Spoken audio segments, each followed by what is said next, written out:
记住，责罚尽兴了吗？若还不解气，便再打我一会儿，莫要气坏了身子。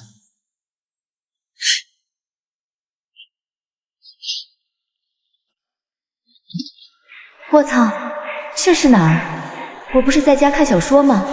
怎么穿成了那个短命炮灰沈星辰？还正好赶上他虐打夫君的名场面啊！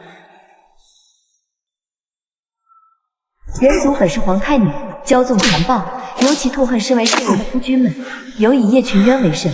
如今原主已被废黜，而按照剧情，我不出1个月就会被忍无可忍的夫君们联手虐杀。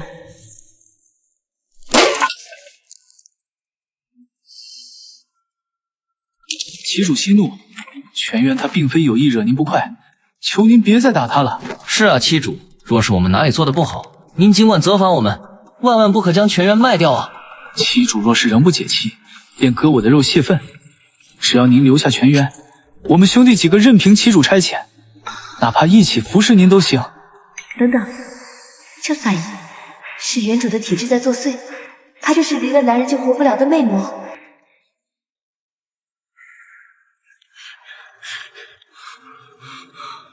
完了完了，魅魔体质加必死剧情，这开局简直地狱难度。他们现在有多卑微，以后报复就有多狠。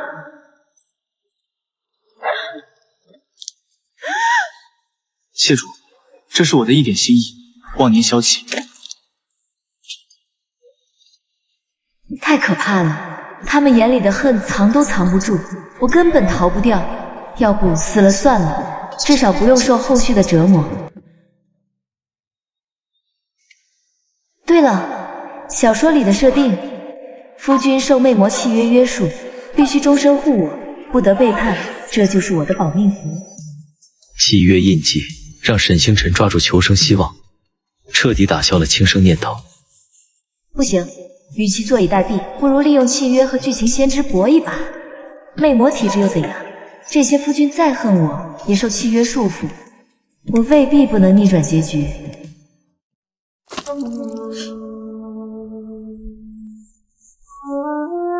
你这肮脏东西，拿回去！旗主息怒，是属下逾越了，求旗主莫要嫌弃，属下愿做任何事赎罪。旗主若不解气，可责罚属下，万勿动怒伤身。原来是这样，这是魅魔契约的本能效应。原主长期靠虐打掌控他们，契约早把旗主命令和绝对服从绑死了。我不过是退回肉块，竟也触发了他们的畏惧本能。少在这里装可怜，本期主看着你们就恶心。现在立刻去荒漠里找热乎的熟食回来。限你们1个时辰内回来，找不到的话，就把你们3个煮了填肚子。是。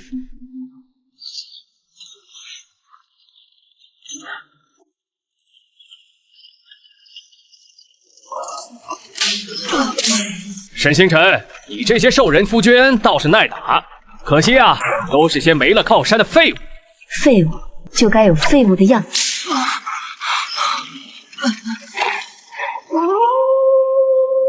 这些押送官兵看似奋力抵抗，实则早已被二皇女暗中授意，故意放水让几人逃脱，就是要让沈星辰在荒漠绝境中被自己百般虐待过的夫君们反噬，这才是最阴狠的报复。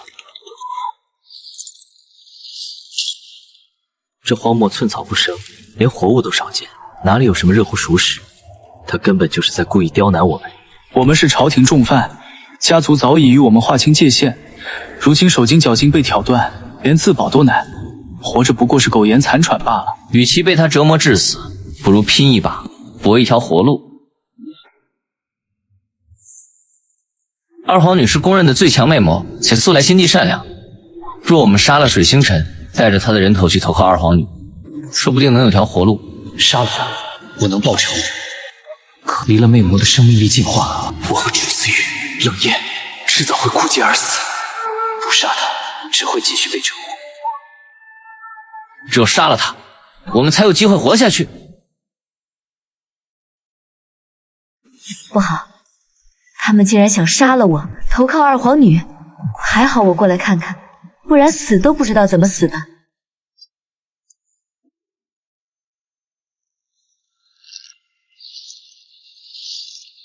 糟了，我的求生计划才刚有眉目，就被他们发现了，这下完了，真要栽在这里了。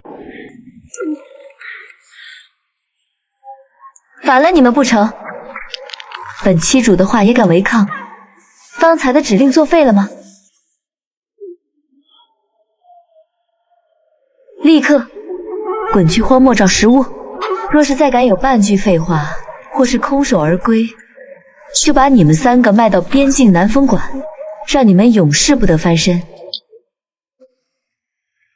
属下不敢违抗祭主命令，属下这就去寻找食物啊！求祭主息怒，属下即刻动身。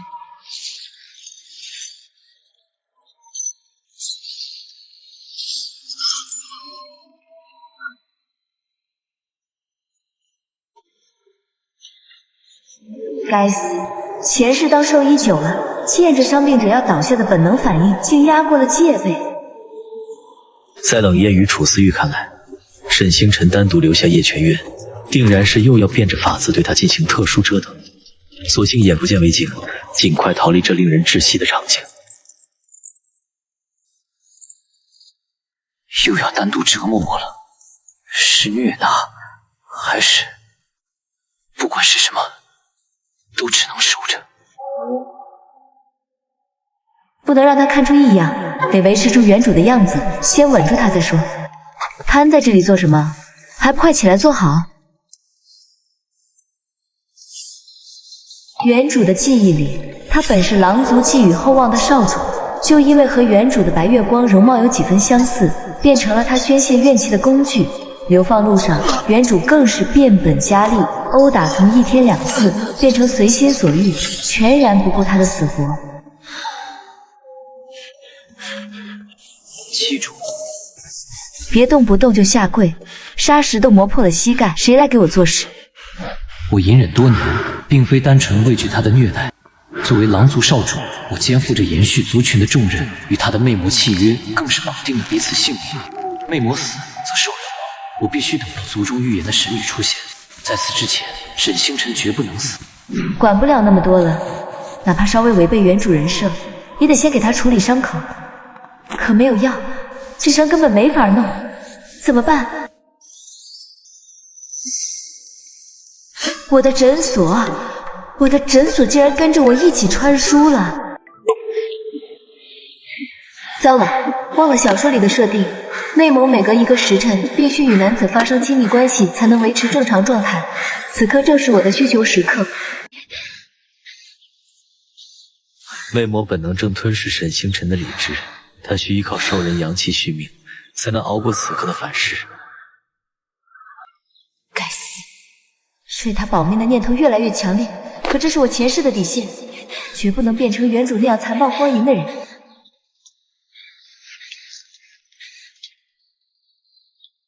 又到了他的需求时，无非是虐打发泄，或是强制侍寝，都习惯了，静静等着就好。我犯了魅魔的通病，需吸食阳气续命，你老实忍着。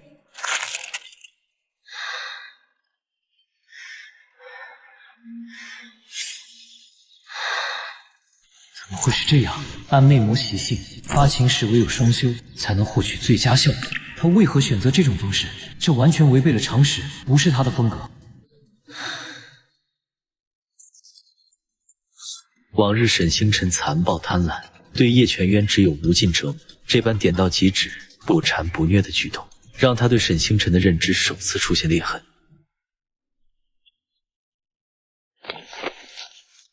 咽下去，这是止痛的，别废话。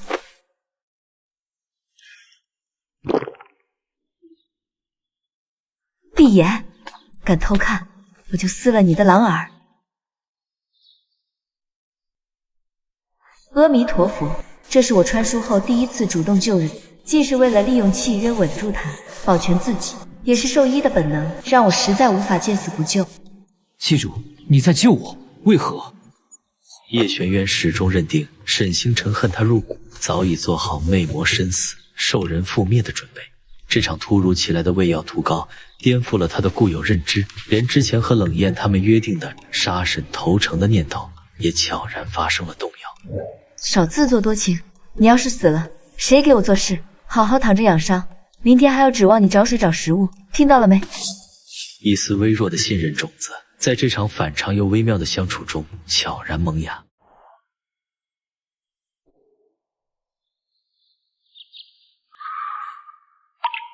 记住，你到底为何救我？沈星辰瞬间权衡利弊，他是路痴，独自在荒漠逃亡必死无疑。魅魔契约虽有约束，但兽人对原主恨意极深，暴露真相只会招来杀身之祸。低等兽人也配探究本期主的心思？好好养伤，不该问的别问，否则……哼！安分待着，别给我添麻烦。沈星辰体内魅魔本能再次翻涌，灼热感攀升，需尽快寻找化解之法。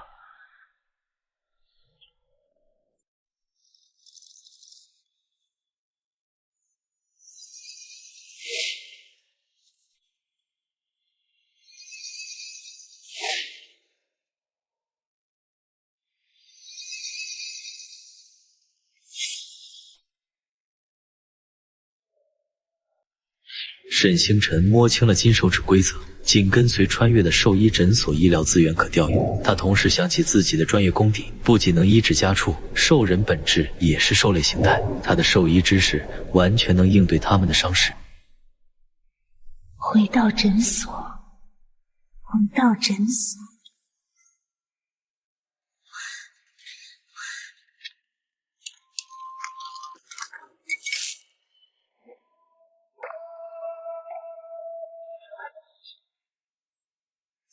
虽然是跨界用药，风险未知，但总算压住了魅魔本能，守住了底线，也确认了这里能当我的安全区，总算有了立足之地。楚思玉的手腕被锁链贯穿，蛇尾都化脓了，冷艳的狐尾脱毛溃烂，伤势比叶全渊还重。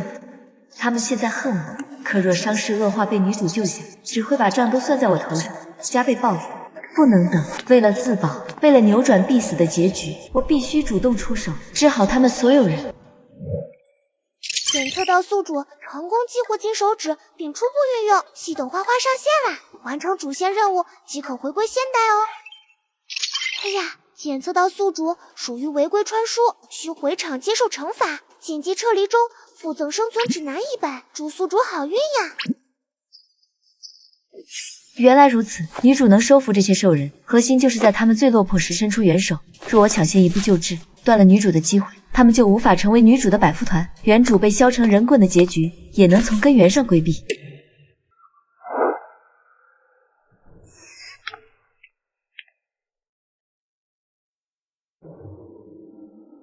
他突然回来，还带了不知名的药膏，怎么看都不对劲。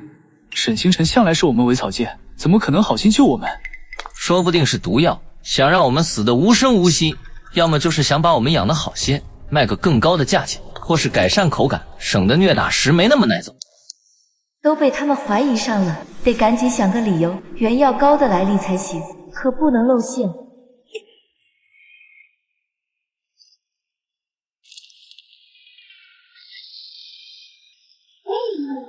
是追杀者。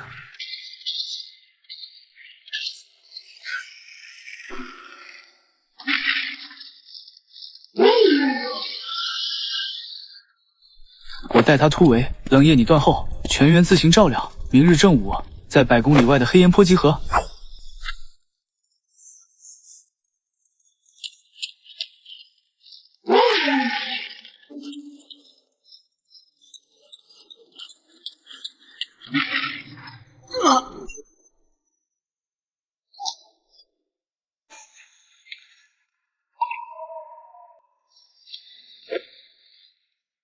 从来没见过这么血腥恐怖的场面，这些兽人也太吓人了。别慌，魅魔体质受契约保护，可被伤不可被杀，快拿出你的锁魂鞭反击。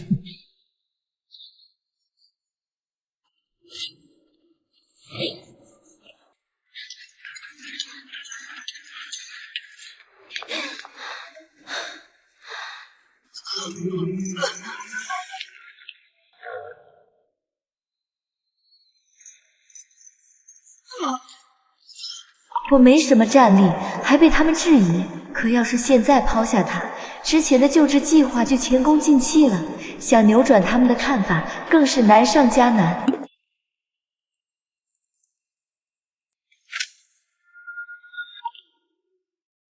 要走一起走，跑不掉就一起死。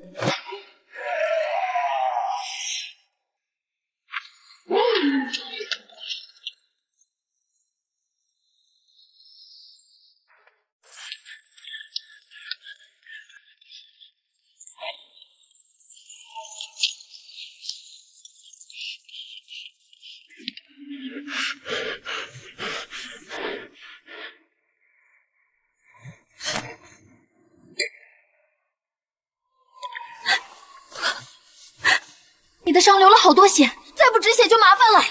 以往他只会趁我重伤发泄或强迫我，从未有过这般真切的交集，更不会为我落泪。叶全渊之前说他给我治伤时，我还当是谎言，可眼前这一幕，楚思玉对沈星辰的固有认知，在这一刻首次出现裂痕。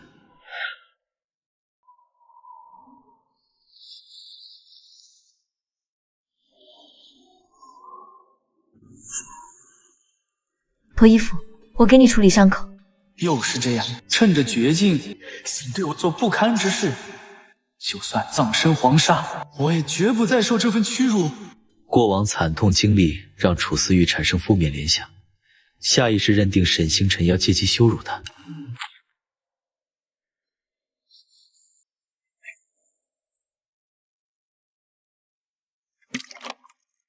消毒会有点疼，你忍着点儿。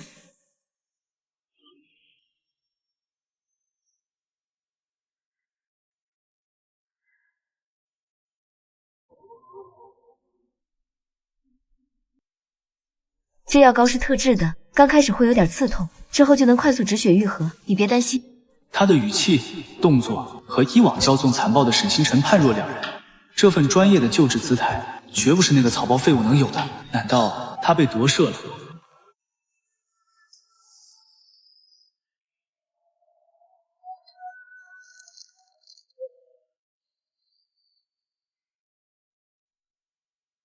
上来，我背着你走，这样你能省点力气。那道狰狞的旧伤，是原主用锁魂鞭亲手留下的。过往的沈星辰每次见到，都会以此嘲笑或再次抽打。可此刻的沈星辰，目光扫过那道旧伤时，毫无反应，仿佛从未见过。他的反常态度，身份越来越可疑。可看着他的侧脸，鼻尖萦绕着药膏清香，我竟想咬他的小嘴。两人之间纯粹敌视的关系壁垒，在这一刻被彻底打破。快点，待会儿追兵可能会追上来。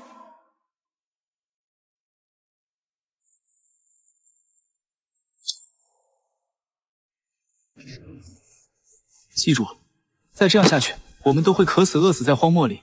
我的尾肉您可以割来充饥，只要能让妻主活下去。胡言乱语什么？本妻主再饿，也不屑吃你这等肮脏的东西。卡的反应不对劲，以往陷入绝境，他只会因为食物难吃而对我们施暴，从不会因脏拒绝同类相食。这到底是怎么回事？沈星辰的反常举动，让楚思玉对他的身份疑云再度加重。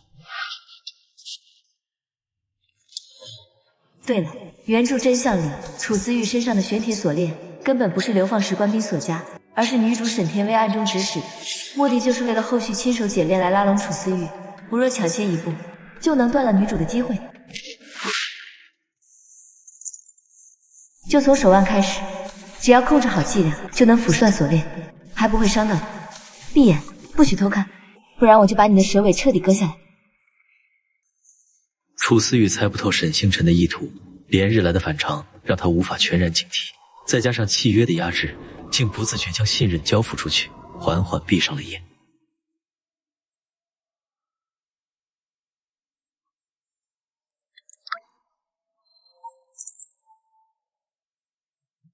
楚思玉本以为沈星辰会借机折磨自己或做苟且之事，可感受到的只有他小心翼翼的动作，无疼痛亦无逾矩触碰。这份意外的默契悄然拉近了两人的心理距离，让他疑云浓重的心中渐生一丝暖意。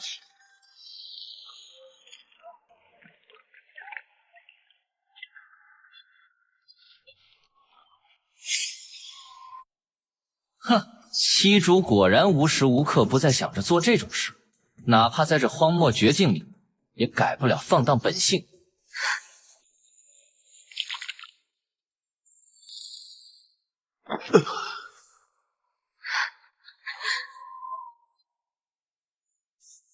解炼计划被迫中断，突如其来的误会让本就脆弱的新人再度面临危机。绝不能让他们发现稀硫酸，否则解炼计划会彻底暴露，之前的努力就白费了。吵什么吵？本期主做什么，轮得到你们智慧？现在你们两个转身走10步，闭眼不许动，敢偷看一眼，就把你们卖到最偏远的南风馆，或者直接煮了填肚子。两人满心不解，这荒郊绝境中，沈星辰竟还执着于行苟且之事。可契约的压制与过往的恐惧，让他们不敢违抗。这个女人果然无情无义，只知道满足自己私欲，根本不管我们的死活。还是那个混世魔王本性，先想办法逃离荒漠才是关键。他这些反常举动，大概只是一时兴起罢了。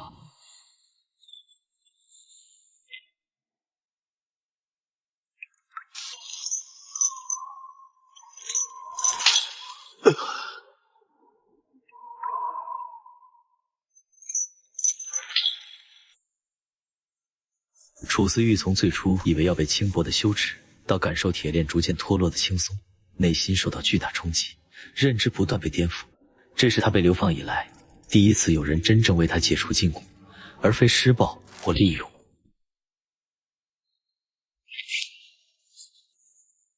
与其跟着他等死，不如现在就杀了他，投靠二皇女才有活路。不行，契约未破，他死我们也活不成。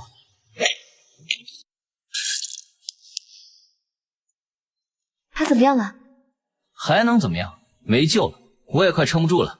追兵、伤口、饥饿，我们迟早都是死路一条。现场陷入绝境，叶全渊重伤濒死，楚思玉刚解炼还很虚弱，冷艳伤痕累累，而沈星辰只是个毫无战力的魅魔，连自保都难。不能让他死，这些夫君是我逆转命运的唯一筹码。一旦团队散了，我被削成人棍的结局只会提前到来。这份关切与原主漠视夫君生死的态度判若两人。在冷艳和楚思玉看来，沈星辰此刻眼中的急切不似作为，他似乎真的在关心他们的死活。荒漠夜风拂过，三人之间的氛围悄然发生着微妙变化。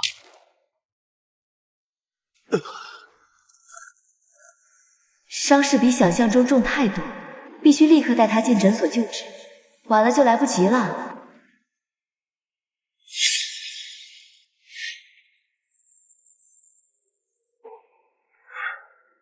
沈星辰，你还有没有人性？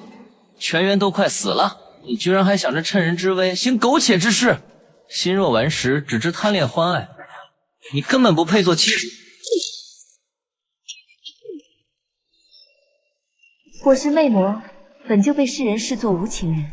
你说我心若顽石，我认，但你凭什么污蔑我？我与楚思玉之间根本没有你想的那些龌龊事。你们如今重伤缠身，浑身是伤，我对你们毫无兴趣。你刚才这一脚，我记下了，日后必定加倍奉还。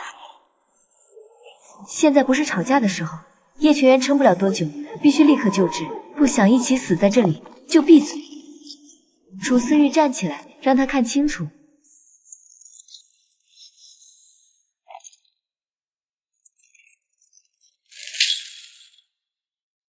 这些铁链此前被稀硫酸腐蚀断裂，只是粘连在衣物上，未脱落。此刻已经彻底掉落。原来如此，之前看到的亲密画面根本不是苟且，是他在帮楚思玉解炼，我居然错怪了他，还踹了他。扶好他，后面听我安排。带我和他们一起进入诊所。警告：诊所空间有限，能容纳宿主一人，无法携带他人进入。糟了！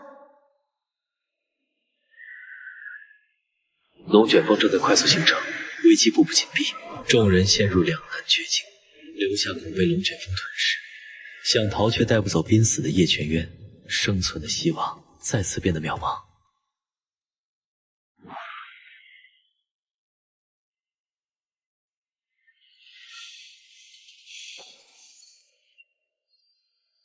完了，叶泉渊动不了，我们根本逃不掉，难道要一起被龙卷风吞了？七主，我来带大家走。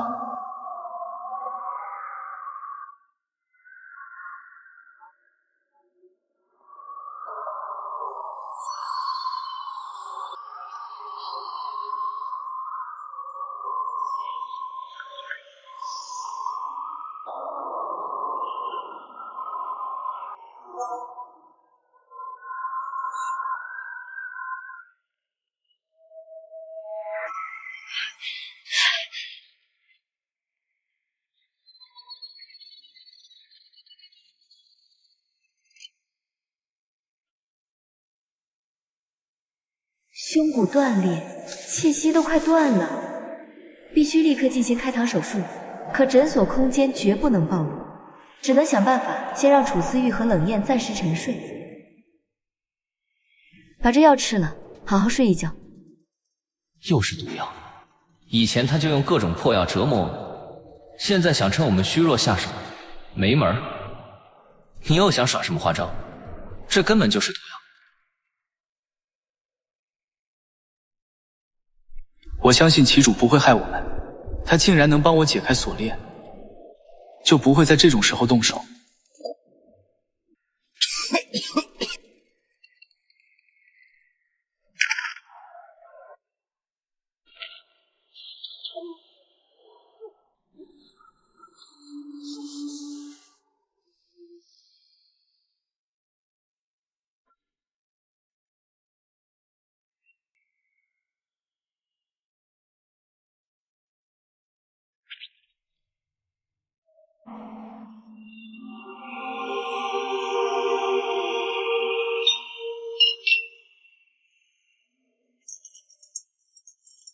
这些器械是沈星辰前世扩张诊所时购置的先进设备，此刻成为救治叶泉渊的关键。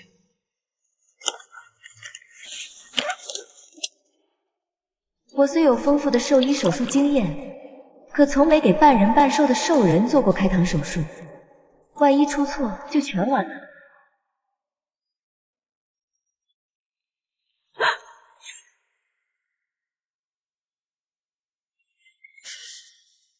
手术计划面临被撞破的巨大风险，沈星辰陷入两难，继续手术会暴露秘密，停止则叶群渊危在旦夕。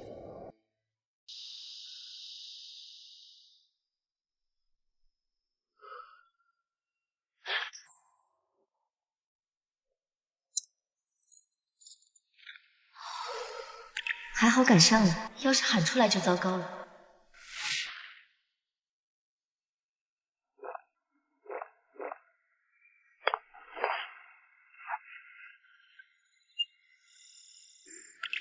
居然胸骨全断，四肢多处骨折，内脏轻微震荡。叶群燕的伤势远比我想象中严重，多耽误1秒就多一份危险，必须立刻手术。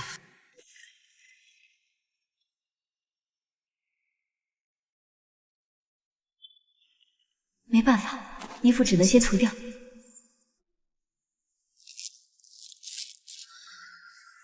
就快成功了，叶可渊，你可要撑住啊！不要让我白费力气啊！忙活了一夜，终于稳住了，接下来就看他自己的造化了。谢明爵是原主曾痴迷不已的对象，如今却心向二皇女沈天薇，是落魄的沈星辰为阻碍二皇女登基的废物。大人，这里看着像废弃的山洞，真的有人吗？蚁族的情报从不出错，沈星辰那废物肯定躲在这里。哼，他如今众叛亲离，不过是待宰的羔羊。给我开始挖！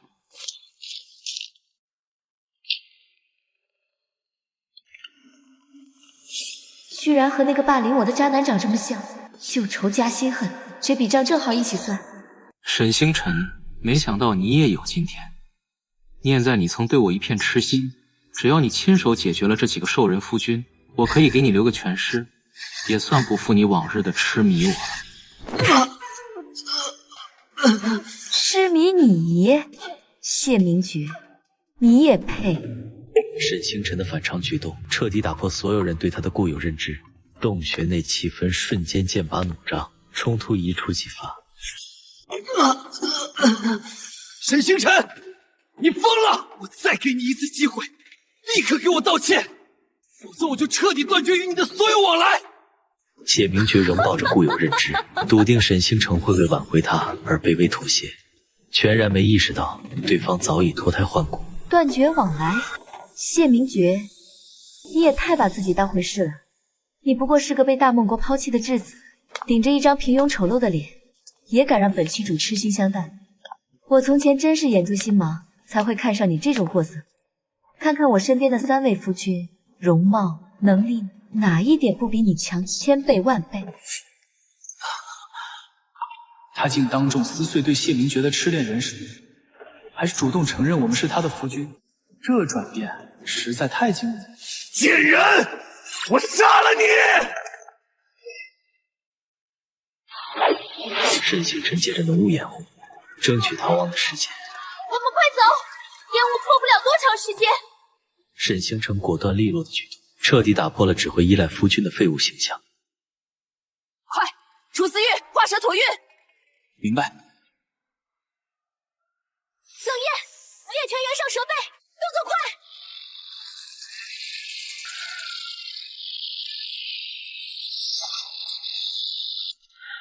逃亡途中，沈星辰不时回头观察追兵动向，沉着下达方向指令，指挥官角色彻底确立。3位夫君虽对沈星辰的转变仍心存疑惑，但都默契团队协作首次成型，朝着生机疾驰。怎么会有这么多巨型蚂蚁？还是训练过的？这下麻烦大了。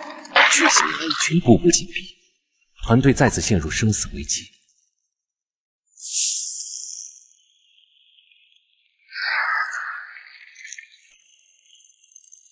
前面是悬崖，深不见底的悬崖。前无生路，身早已失，后有此敌，3重绝境瞬间将沈星辰4人团团包围，生存希望渺茫。跑不掉了，早死晚死都是死，还不如现在了结。就算逃出去，日后也难逃他的虐待。闭嘴！与其被这些蚂蚁活活咬死，被追兵碎尸万段，不如拼一把，冲下悬崖，说不定还有一线生机。冲啊，快冲，别犹豫！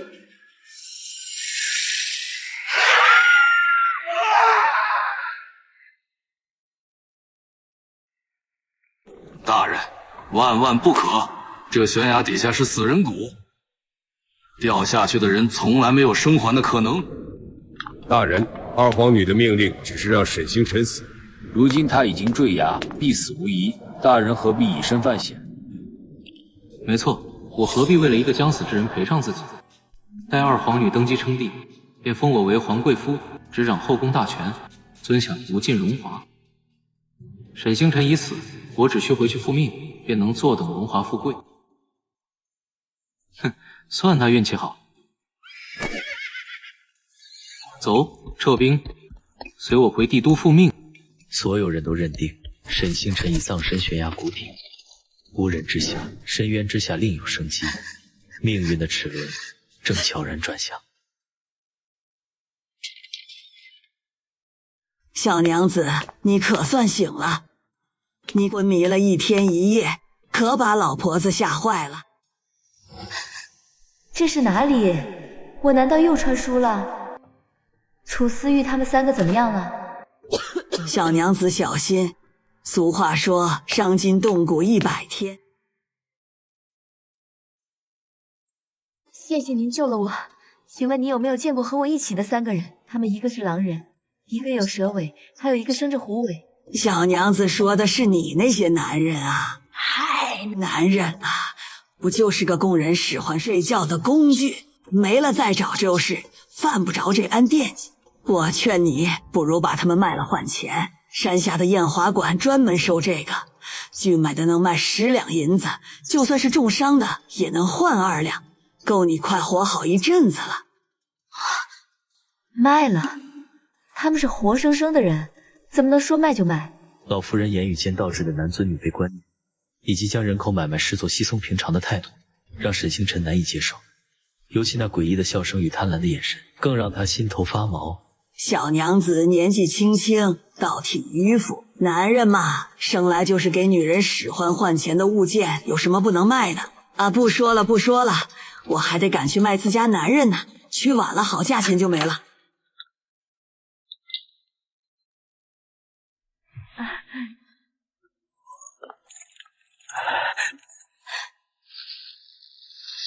妻主倒是好福气，摔下悬崖还能被人救回来，安稳的躺在床上养伤。无相，只能拖着半条命找你。我可是听说了，妻主苏醒后的第一件事就是打听我们的下落，打算把我们卖给验花馆换钱，倒是打了一手好算盘。闭嘴！我什么时候说要卖你们了？那是老夫人胡说八道。哼，是吗？可在你眼里，我们和可以随意买卖的货物又有什么区别？别吵了，这个村子有大问题。我们刚才在村子里探查，发现村民们在煮人肉吃。这个村子根本不是什么安全避难所，是个食人村。叶全元的话如同惊雷炸响，瞬间打破了屋内的紧张氛围，也彻底击碎了众人对安全的最后一丝幻想。刚脱离悬崖追杀灭顶之灾的4人尚未喘息片刻，便又陷入了食人村落的生死绝境，危机再次升级。煮人肉，会不会是你们看错了？那位婆婆看着慈祥和善，实在不像是……我们看得很清楚，村民都是没有任何灵力波动的纯人类，但拳脚功夫异常厉害。他们煮肉时会撒各种不知名粉末调料，手法怪异，和我们受人参失血时的习惯截然不同。而且这里的火元素格外诡异，像是被刻意避忌，结合悬崖下死人谷的传闻，他们大概率是靠食人存活的食人族。他们把人类的熟食习惯当成了食人证据，根本是认知偏差。我身上的伤也很重，根本动不了，不如我们暂时留在此地养伤，等恢复些体力再做打算。留在这里，想把我们都卖给村民当食物吗？这里是食人村，待下去就是等死。冷言，沈星辰如今自身难保，或许没有恶意。别吵了，信我，就留下一起疗伤。不信，你可以跟着冷艳离开。现在你们都退出房间，我要休息疗伤，没有我的允许，谁也不许进来。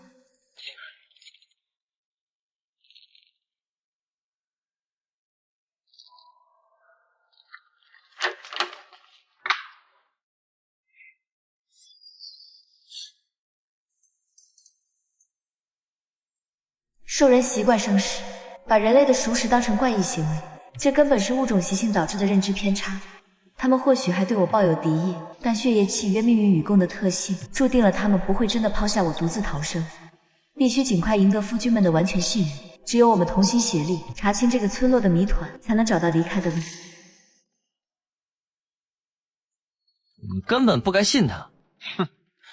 待在这食人村和坐以待毙有什么区别？说不定他就是想等我们伤重，好卖给村民换钱。他若真想卖我，方才不必说出信任的选择。而且我们现在重伤，离开这里也是死路一条。信任的分歧在3日之间蔓延，村民的审视愈发明显，未知的变数在村落中悄然发酵。一场新的危机正步步逼近，尚未喘息的4人又将面临新的考验。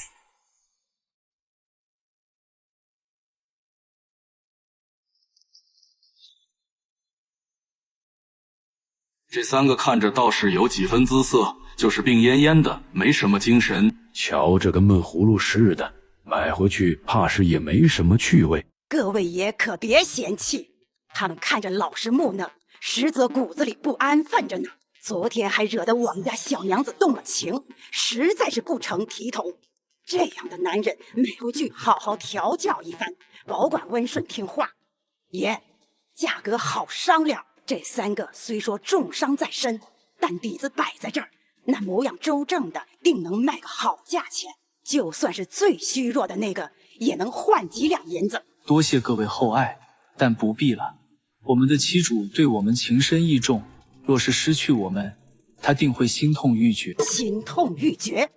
小伙子倒是会往自己脸上贴金。男人让女人动情，本就是触犯族规，该进猪笼的罪过。再说了，女人哪能只守着你们3个？咱们这儿女娃金贵得很，为了鼓励生育，村里早就推行发男人政策了。什么？这村落的性别观念简直刷新我的认知底线。小娘子，你可算醒了。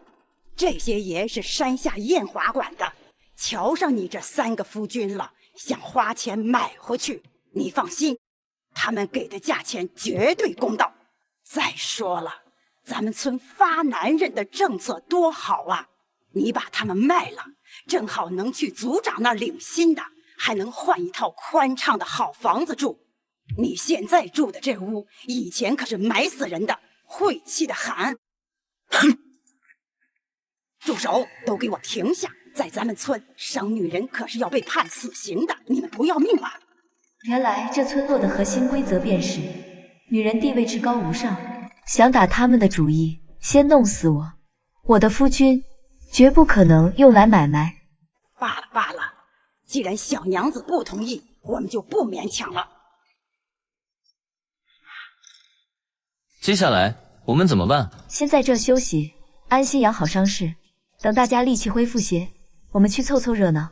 我要去看看发男人的现场，搞清楚这村落政策的真实目的，还有这里的女人为什么能有这么高的地位，以及这个村子和兽人世界到底有着怎样的关联。村落规则诡异难测，却也暗藏着一线生存机遇。沈星辰深知，唯有摸清其中门道，才能让团队在此立足，甚至找到破解所有谜团的关键。一场针对村落核心秘密的探查，已在平静之下悄然拉开序幕。以前的我骄纵残暴，把你们当成肆意发泄的工具，做了很多混账事。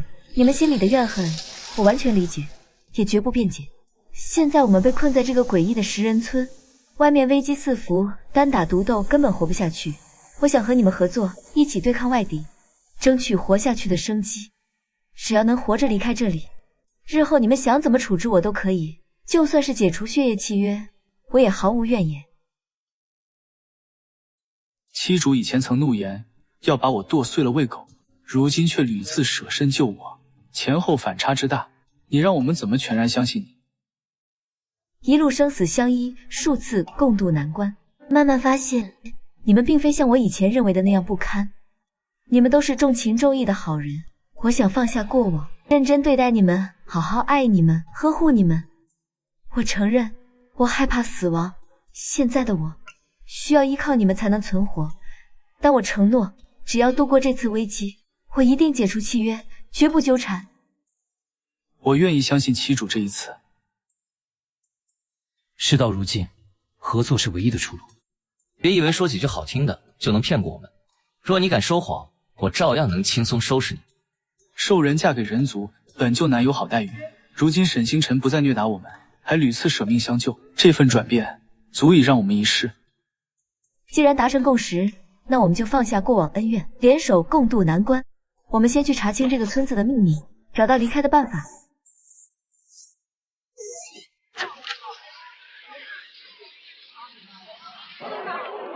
这个长得不错，我要了。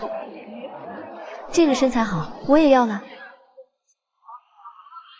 刚确立合作信任，沈星辰便做出反常举动。他此举究竟是真心挑选，还是另有图谋？这份刚建立的脆弱信任，又将面临怎样的考验？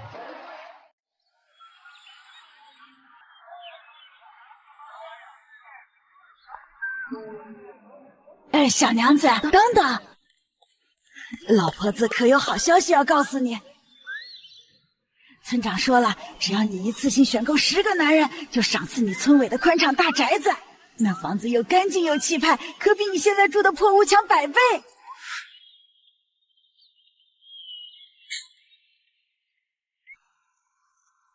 好，这10个男人，我全要了。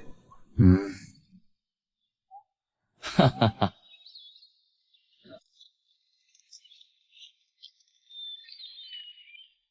阎婆，这小娘子一次性选了10个，可算帮村里解决大麻烦了。可不是嘛，100年了，咱们村女子怀孕就生男孩，现在20个男人才能摊上1个女人，再不送走些，粮食都不够吃了。原来是这样。100年前，5村便因男女比例失衡陷入危机，一名寡妇与100名男子同寝后诞下女婴。从此，村落便衍生出女人需睡够100男才能生女的诡异规则，而那些嫁不出去、无法为村落繁衍做贡献的男子，会被视作浪费粮食的累赘，拉去死人庄宰掉。这便是村民们极力推销男子的根本原因。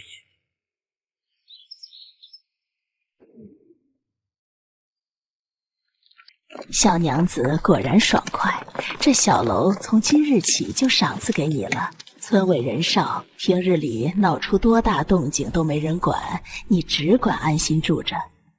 乌村以女为尊的体制虽和花城相似，但村长这话里明显藏着别的意思，看似善意赏赐，实则更像试探，绝不能掉以轻心。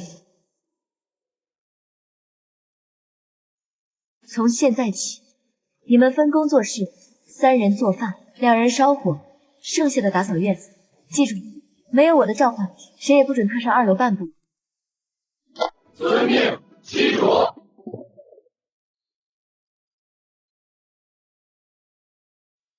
这些新收的自家人，看似温顺听话，实则暗藏致命威胁。2楼的4人尚未察觉楼下的异动，他们以为暂时获得了安稳住所，却不知危机从未真正解除，杀机已在暗处悄然蛰伏。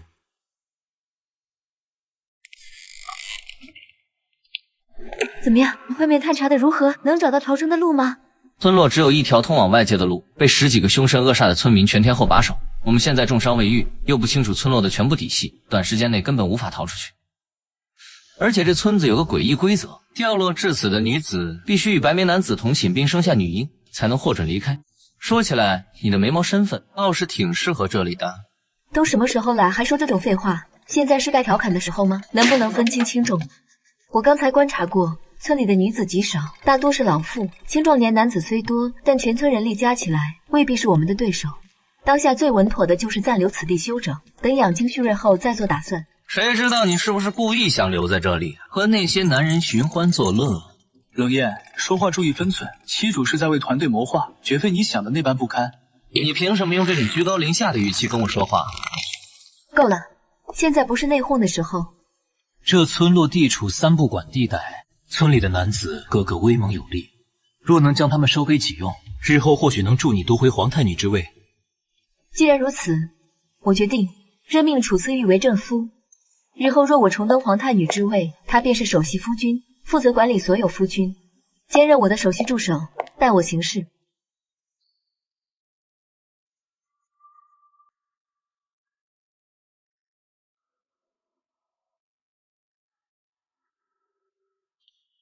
机主去哪儿了？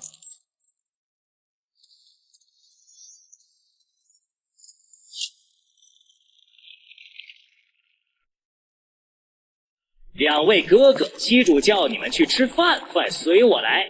谁是你哥哥？我们的机主在哪里？村的规矩，不听机主话的人都要扔到锅里煮了。你们识相点，就自己下锅。若是不肯，我只好动手了。10位清瘦男子早已隐匿在暗处，沈星辰与楚思雨的失踪，不知是被控制还是另有图谋。冷艳与叶全渊深陷主人陷阱，又重伤未愈，能否顺利脱身？不听机主话的人都要扔到锅里煮了。你们识相点儿，就自己下锅。若是不服，我只好动手了。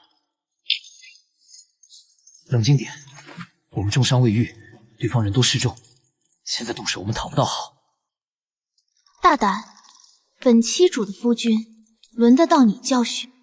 我向来钟情性格刚猛的男子，我夫君护我心切，何错之有？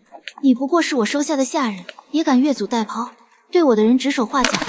属下知错，请七主责罚。责罚就不必了，本期主饿了，先吃饭。你的账待会儿单独找你算。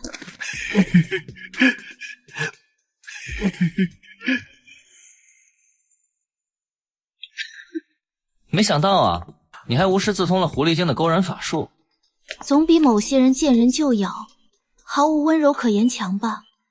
不过说实话，我还就稀罕你的脸，真的很喜欢。记住，有人在外面盯梢。这还是我穿书以来第一次对冷言露出毫无防备的笑容。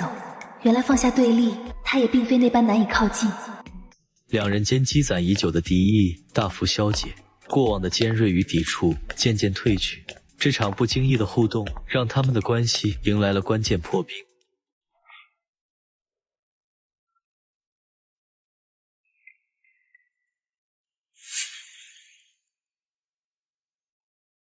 这肉竟是蛇肉，而蛇肉是我们蛇族的绝对禁忌。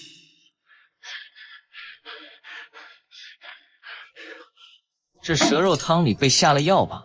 沈星辰喝下后必会发病，到时候必须靠你们10个才能进。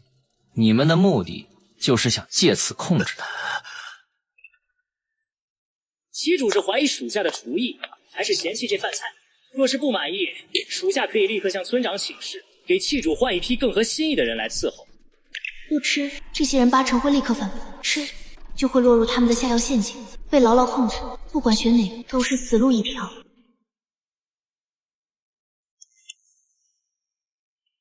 记住，你可不能吃啊！楚思玉对蛇肉有种族禁忌，叶全渊和冷艳本就抗拒人类熟食，硬拼我们重伤难敌，想要破局，只能我以身涉险，将计就计。啊！七主居然全部把汤喝光了！什么？他竟然为了我们把汤喝掉了？什么？七主居然把我们的汤也喝了？成了，这是成了。今晚便是我们的洞房花烛夜，你们先把屋子收拾干净，我在2楼等你们。沈星辰以身入局，看似落入圈套，实则早已布下反击之计。这场真假难辨的戏码，既是对敌人的试探，也是对4人团队默契的首次考验。这蛇肉汤里到底下了什么药？你现在怎么样？楚思玉、叶全渊，你们前到楼下偷听他们的计划，查清他们的真实目的和背后主使。叶全渊，你懂制毒，趁机给他们的水里下昏睡药，切勿打草惊蛇。明白。冷艳，你留下协助我。为什么选我？你就不怕我趁机对你不利？时间紧迫，没有时间解释，就是不用拖，你过来就好。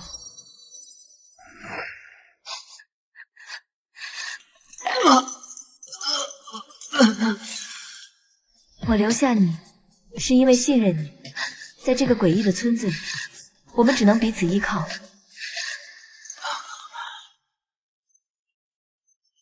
你放心，我会守着你。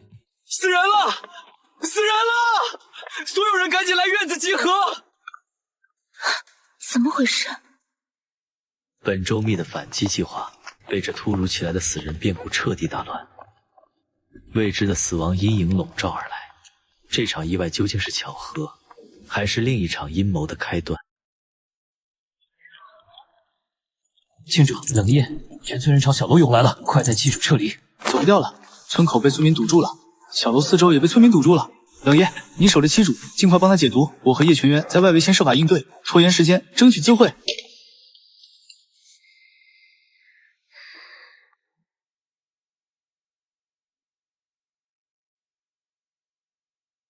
魅魔发情期需与男子亲密才能缓解痛苦，如今全村唯独已是绝境，再被药效折磨，只会彻底失去反抗能力。现如今别无他法，我既是他的夫君，便不能眼睁睁看着他受苦。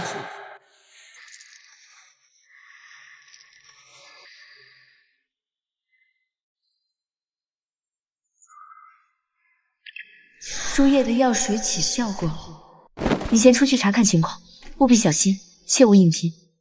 这些东西的秘密只有我们两人知道，绝不能泄露给任何人。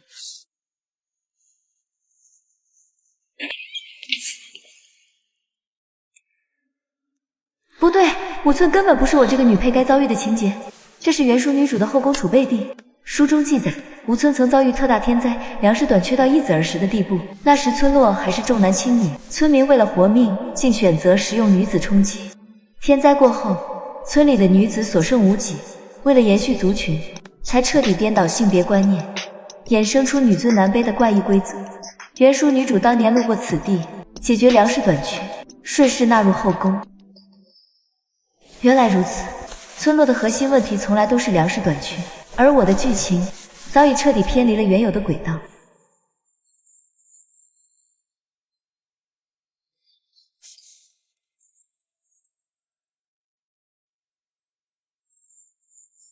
真相浮出水面，沈星辰既明晰了危机根源，也陷入了新的困境。他清楚知晓，想要化解当前的围堵危机，关键便在于解决粮食短缺这一核心矛盾。可如何不再重走女主老路，不收留多余男子的前提下破局，这也成了他最亟待解决的两难难题。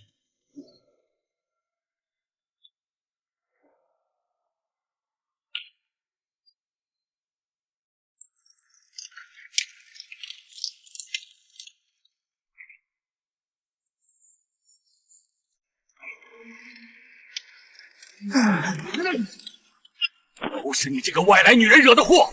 自从你来了，村里就死人了，必须以命赔命。不用你死，但你得为村落生下对应数量的孩子，填补他的空缺，这是吴村的规矩。你们给我2个月时间，这2个月里，我不仅能让村里其他女人怀孕生子，还能彻底解决粮食问题，让你们摆脱吃老鼠、蛇虫的日子，吃上大米饭、白面和新鲜蔬菜。我们4人现在有的重伤，有的刚脱困，根本没有逃跑的可能。若我没兑现承诺，任由你们处置，绝不反抗。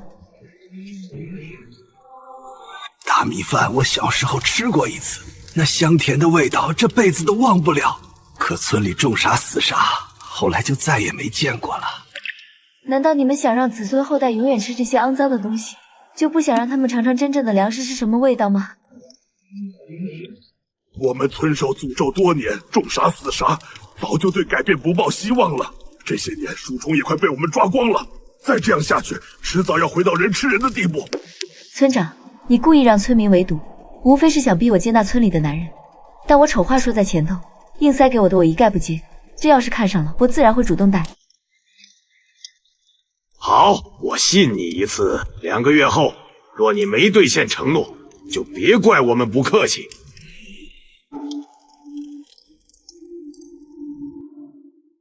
一场以未来为赌注的交易，暂时化解了全村围剿的危机，但武村多年的诅咒与绝境，绝非轻易能破。沈星辰的承诺，更像是一场未知的豪赌。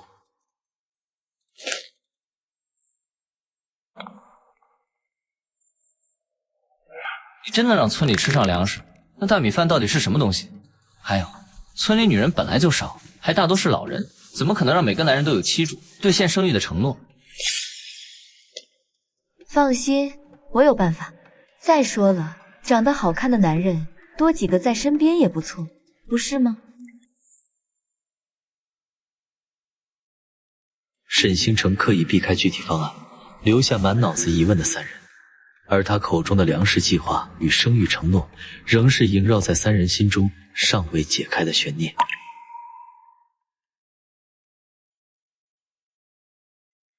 这些村民真是多此一举，都带了铁链还捆绳索。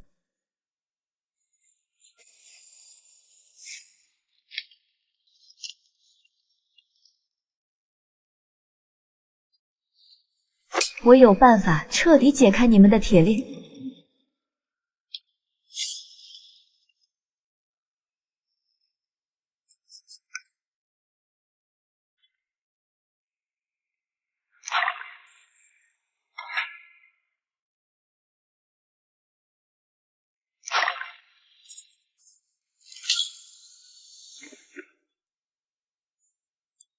七主，你说的大米饭、白面真的存在吗？村民为何如此厌恶鼠虫？在花巢，鼠虫本就是常见的食物。哼，他以前可没心思管这些。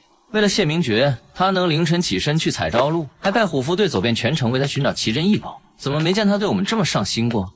以前是我瞎眼，错把榆木当珍珠。谢明爵那种虚伪小人早已是过去式，我与他再无任何关系。这5村的男子当年为了生存食用女子，才衍生出如今女尊男卑的怪异规则。说到底，也是他们自作自受。但更重要的是，这些男人的利用价值。二皇女的追兵迟早会找到这里，盲目逃亡只会死路一条。不如就以5村为根基，天启局粮食微租收拢人心，让这些壮硕的男人收为己用。积蓄足够的力量后，再返回帝都，夺回属于我的皇太女之位。到时候，我要做有权有钱的躺平女皇，静静等待系统带我返回现代。沈星辰变得越来越不一样，能轻易解开玄铁铁链，还总能拿出各种怪异的东西。他绝不是以前那个胸无点墨的草包废物。不管他变得如何，眼下先活下去最重要。他现在的所作所为，至少是在为我们所有人谋划。他没有灵力，还容易犯魅魔病，就算真有异常，以我们3人的实力也能轻松应对，何必纠结太多？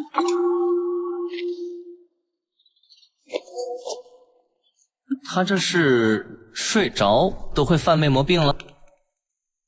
深夜突发的魅魔异状，再次将4人推向未知的困境。沈星辰意识混沌，3人戒备不已。这场突发状况究竟会引发怎样的混乱？又能否顺利化解？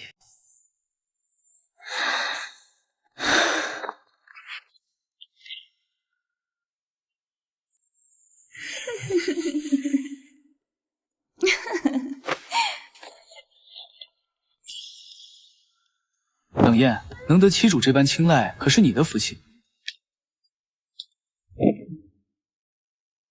我去门口守着，防止村民意外闯入。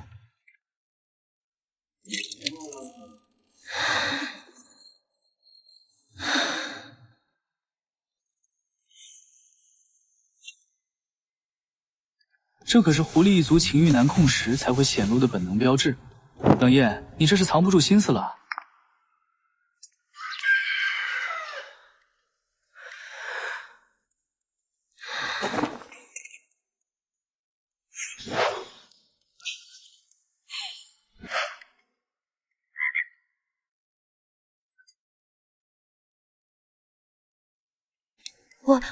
我就是饿了，想找吃的，不小心扑到你身上的。哼，我怎么会对这个曾经残暴的废物魅魔产生感情？一定是昨夜被他纠缠所致。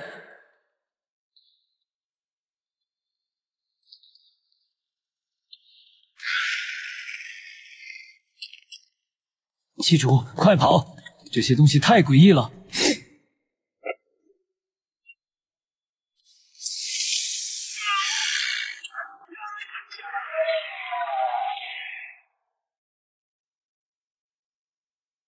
昨晚被你那般欺负，我现在心里害怕，没力气打架。别闹了，现在都什么时候了？今晚让你媳妇回来，任你抱，快参战！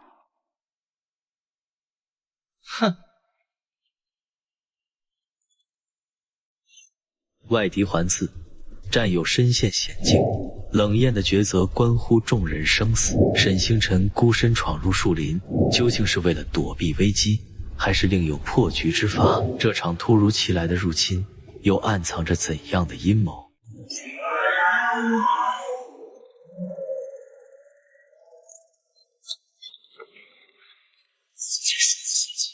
他即便暂时离开，也从未这般不管不顾。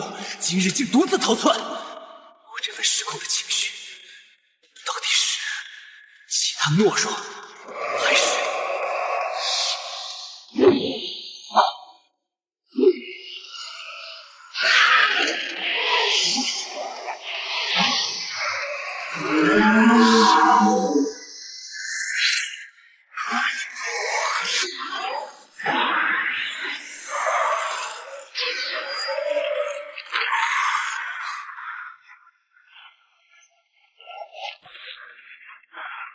村长经验老道，不可能轻易遇害，想必是带着部分村民藏起来了。这村落诡异至极，他们能存活多年，说不定藏着破局的关键。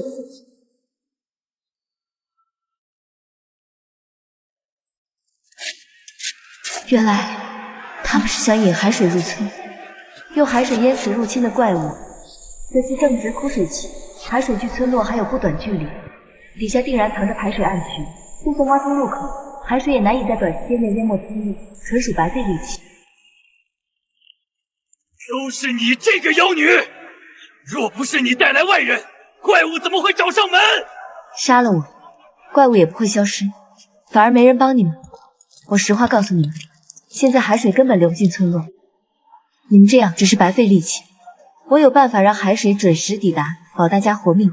之前承诺帮你们找七主的事也能兑现，但你们必须听我指挥，立刻全力挖通路口。我来信，我来信。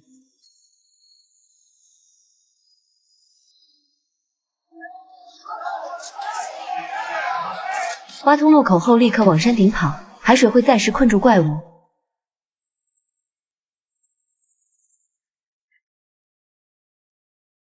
你还回来做什么？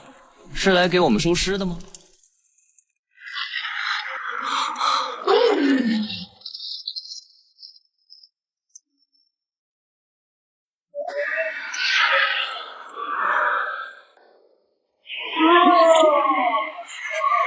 喊七主走，海水能暂时困住他们。冷烟抱着沈星辰，耳边海浪声与怪物嘶吼交织，心中瞬间通透。他终于明白，沈星辰早已知晓今日是海水倒灌的节点。所谓施法，不过是顺水推舟。骨头像散架了，魅魔体质还偏偏这时候作乱，不能晕过去。七主，别管我，带叶群渊、冷艳立刻往高处跑。可是你，海水马上就到，快！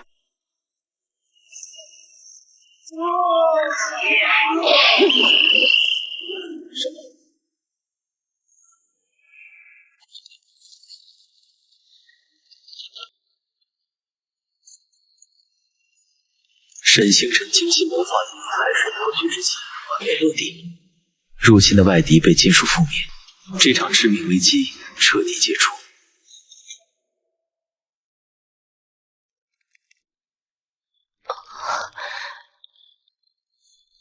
别乱动，你从山上跌落时伤势极重，能活下来已是万幸。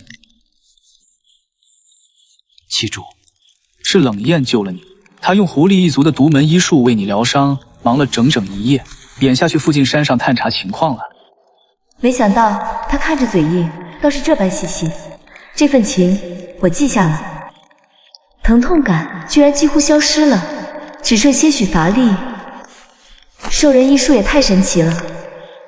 大家都没事吧？村民们怎么样了？我们都安然无恙。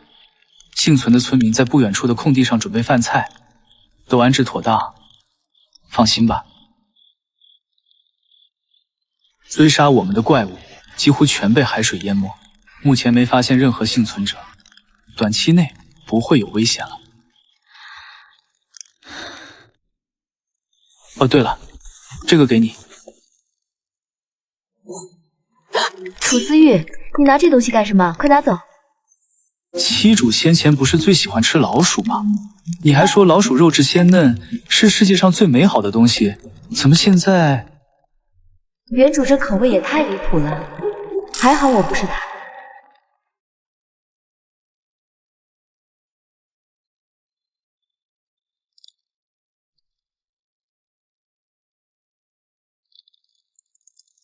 两人间的短暂疏离，无声凸显出沈星辰与原主在饮食习惯上的巨大差异。原主将老鼠视作美味，如今的沈星辰却对此本能排斥。冷艳去哪儿了？这几天怎么一直没见到她？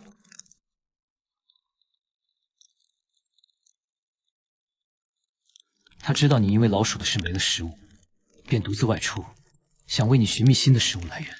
原来冷艳不是故意消失，竟是为了我的饮食。这个嘴硬的狐族兽人，总用这种无声的方式表达在意。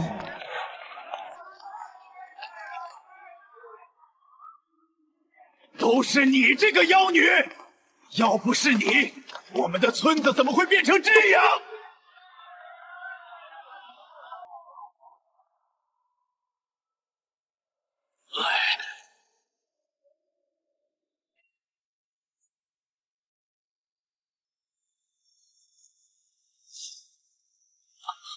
兽人医术与人类体质相悖，灵力施治不仅无效，怪异的手法还引发了村民的误解。别碰他！你这个怪物是想害死他吗？现在有2条路，一是我们直接离开，不管这些村民，但他们大概率活不了；二是说服他们接受真相，带他们走出村庄。可他们对外面极度恐惧，宁死也不愿踏出村子，只盼海水退去后重见家园。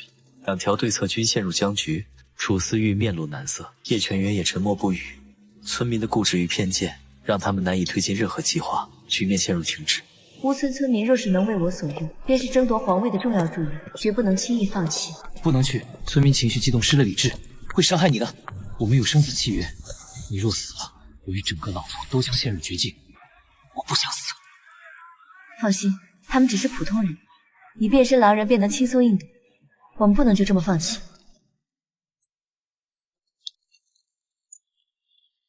住手！我能治好他们。我来治这些病人，若是治不好，你们再弄死我也不迟。对于走投无路的村民而言，这是目前唯一的希望，即便心存疑虑，也不愿轻易放弃。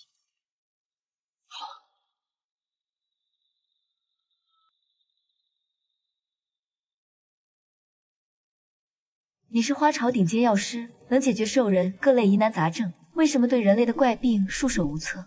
人类与兽人的身体结构差异太大，医疗体系也完全不同。我所学的医术对人类病症根本不适用。这一术局限的背后，藏着的是2个种族的深层差异。想要打破隔阂，绝非易事。村民们一边坚持不能信妖女，一边又被别无选择的现实裹挟。争执许久后，终究选择妥协。让你试一次，但我们全程看着，要是敢耍花样，立刻把你扔去喂海怪。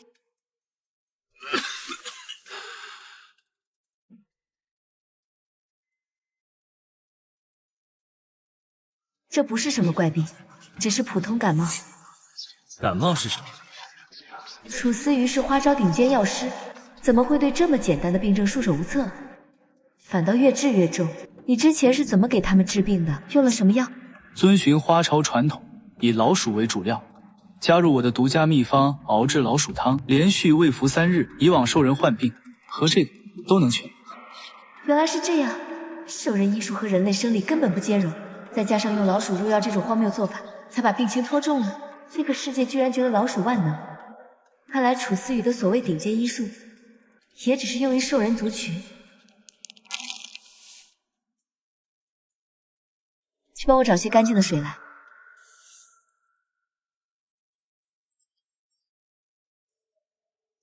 放心，半天之内，他们的发热、咳嗽症状就会好转。沈星辰以用时间见证效果的姿态展现自信，也进一步稳住了村民的情绪。村长，那白色小片是什么东西？真能救柱子他们吗？楚思玉那神医都治不好，这小娘子的东西能管用？之前还说她是妖女，现在真能信她的话？亏她还顶着神医名头，治了这么久，反倒越治越糟。乌村的规矩，男人的话不可信，女人的话多少能信几分。再等等看，自有分晓。这番话直接压下村民质疑，为沈星辰争取到关键的信任空间。沈星辰妖女的负面标签正逐渐被可能的救命人形象替代，聚居地的气氛从剑拔弩张慢慢变得缓和而充满期待。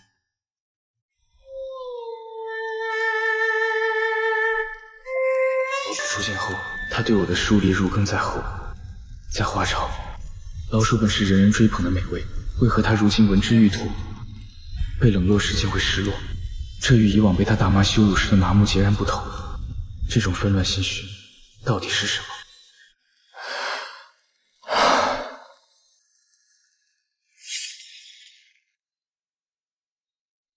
你最近很不对劲，是不是在意沈星辰的看法？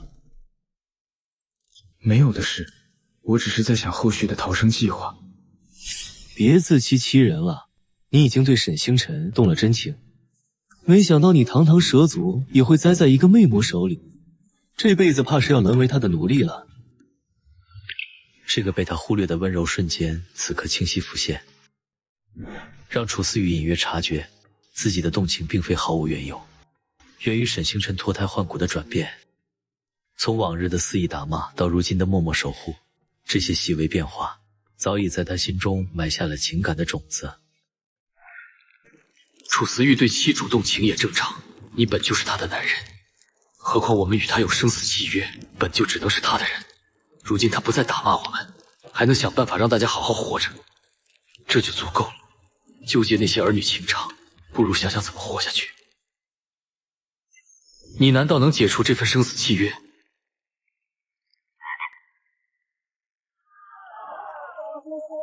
三人心中隐约推测，大概率是服用了感冒药的病危村民病情好转。沈星辰的治病毒约即将迎来关键结果，他们都清楚，这场赌约的结果将直接决定他们在无村的处境。局势即将迎来重要转折。从最初的敌视戒备，到如今的默认跟随，沈星辰的改变早已悄悄影响着三人的态度，悄然拉近了彼此的距离。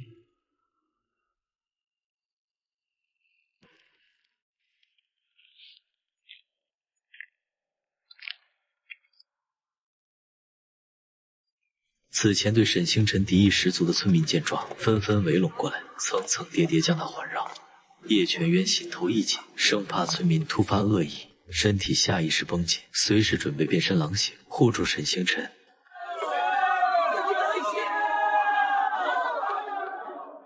我家那口子刚才还奄奄一息，吃了您给的白色药片，现在已经能坐起来喝水了。我儿子烧退了，还能开口说话了，多谢神仙救命。此前妖女的骂名彻底消散，救世主的光环悄然笼罩在沈星辰身上，村民态度实现戏剧性反转。神仙，村里好多人都开始咳嗽、头痛、流鼻涕，还发起了热。以前村里只要出现这种情况，没人能活下来。求求您，再赐我们白色药片吧！神仙救救我们，我们不想死啊！事态比想象中严重，看来不是个例，得赶紧检查清楚。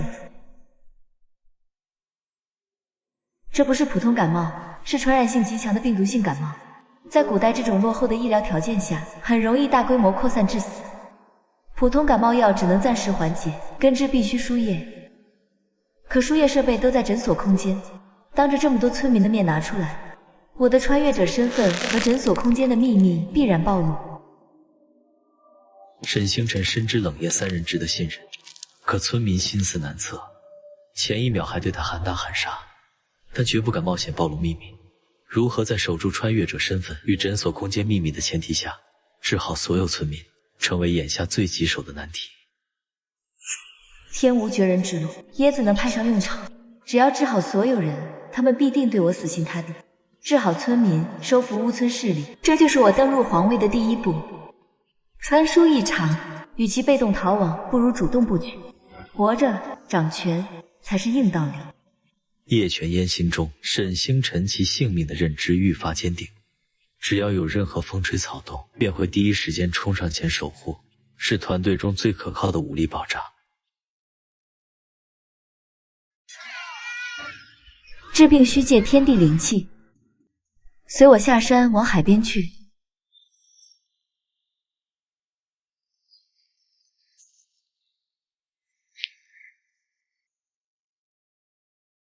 爬上去摘20个椰子下来。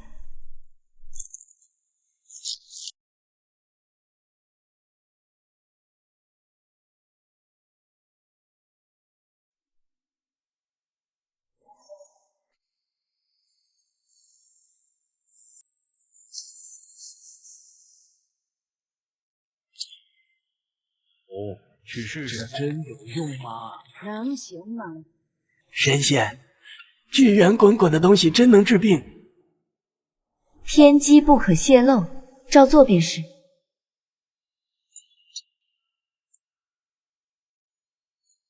楚思玉，你是花朝顶尖药师，可见过这种治病法子？从未见过，这些器具和手法闻所未闻。我也不知七主竟懂这般医术。他近来太奇怪了，以前残暴张扬，心思一眼就能看穿，如今不仅懂这些诡异本事，还屡屡成事。你们不觉得他要么是变了，要么是被换了？当年他为皇太女，男宠成群，如今只剩我们3人。一来是我们修为深厚，家族有依仗；二来是我们能摸清他往昔心思，提前自保。可现在的他像一团迷雾，你们明明有机会尝试解除契约，却始终留在他身边，到底在盘算什么？你是不是从未得到过七主宠爱？七主以前只抱过我，从未有过实质关系。我们兽人男性从小就被教导如何取悦女人，可我从未有机会对她施展。别跑偏了，我们敞开心扉说真话，到底要不要继续跟着他？你们在这嘀咕什么？有什么事瞒着我吗？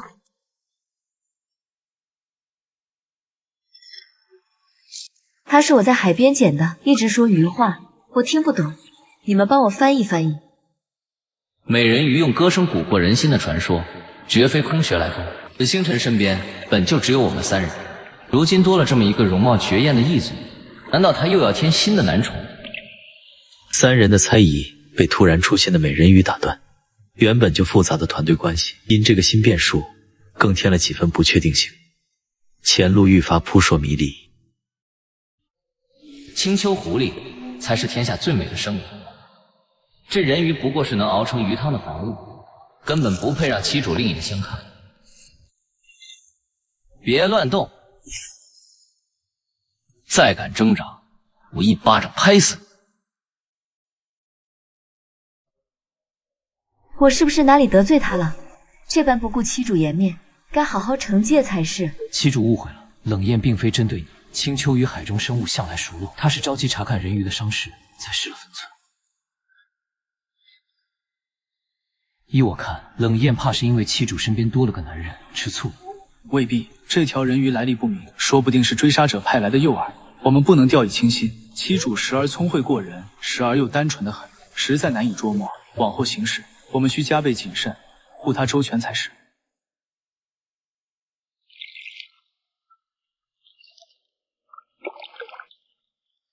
多谢姑娘救命之恩，我只是海中微不足道的小角色，无意打扰，还请姑娘莫要怪罪。冷艳，你太凶了，他伤得这么重，你该温柔一点才是。记住，你知不知道自己在说什么？此前因猜疑积累的不满，与当下被忽视的醋意交织，冷艳毫不掩饰怒火，将情绪直接对准沈星辰，两人矛盾彻底公开化。我已经检查过他的伤势，不仅外伤严重，五脏六腑和修为都受了重创。我的那些医疗法子根本没用，你们修为高深，能不能出手为他诊治一番？这才是沈星辰急于让3人靠近人鱼的核心原因。他虽带回人鱼，却对其严重伤势束手无策，只能寄希望于3位实力强劲的夫君。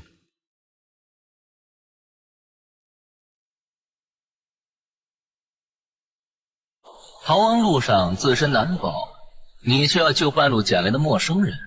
我们过去说。对一条来历不明的人鱼，你提温柔，可此前对我、对叶全渊、对楚思玉，你只有打骂与羞辱，这就是你所谓的温柔？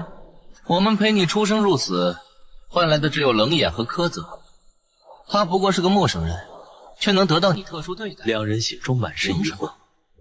冷艳是青丘最擅长掩藏心事的狐狸，向来冷静自持，如今却情绪失控。究竟是没控制住对沈星辰的真情，还是故意试探他是否真的改变，亦或是想验证顶撞后他是否还会打骂？这条人鱼看似柔弱无助，实则绝不简单，暗藏未知风险，必须多加留意。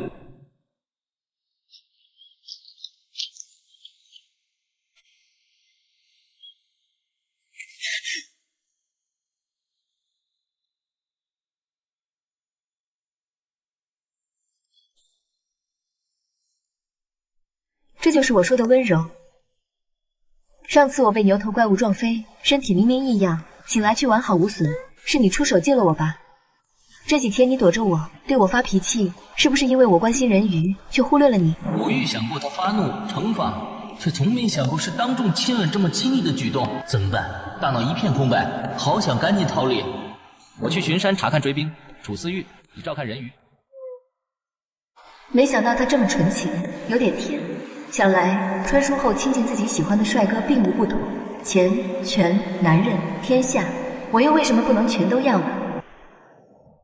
看来这是魅魔体质的本能反应，原来我的身体早已对异性产生渴望。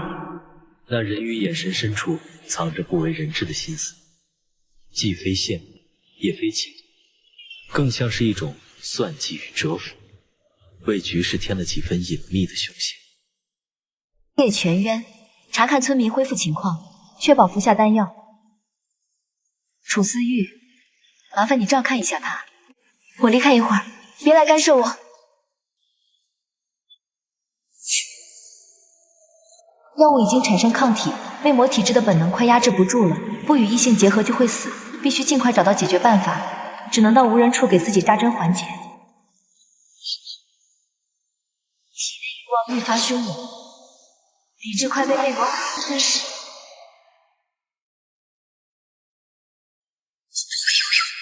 魅魔一族向来怕水，可我不能死。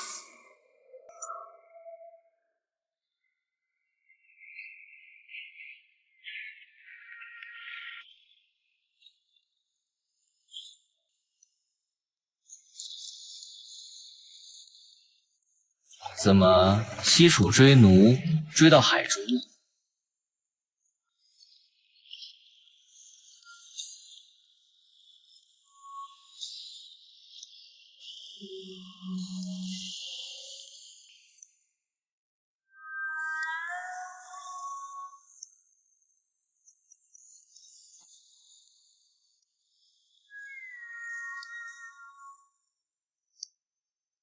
两人之间的氛围悄然转变，过往的相互试探与彼此戒备渐渐褪去，正是迈入情感与身体双重绑定的新阶段。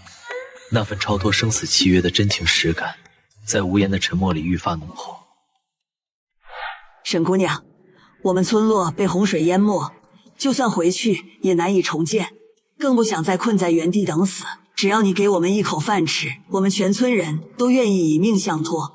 追随你左右，我们有精湛木匠，也有懂经商的能人，藏有不少金银财富，并助你争夺天下。书中确实提到过乌村村民藏有财富，他们主动归附，正是我目前需要的助力。多谢各位信任，先找安全地方安顿了，后续之事我们再从长计议。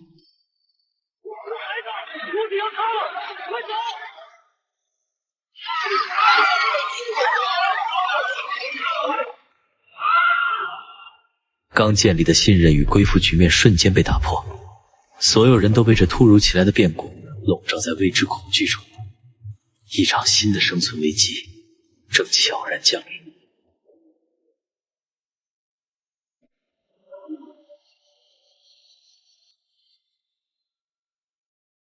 魅魔向来怕水，他明明不会游泳，当时却毫无惧色走向我，太反常了。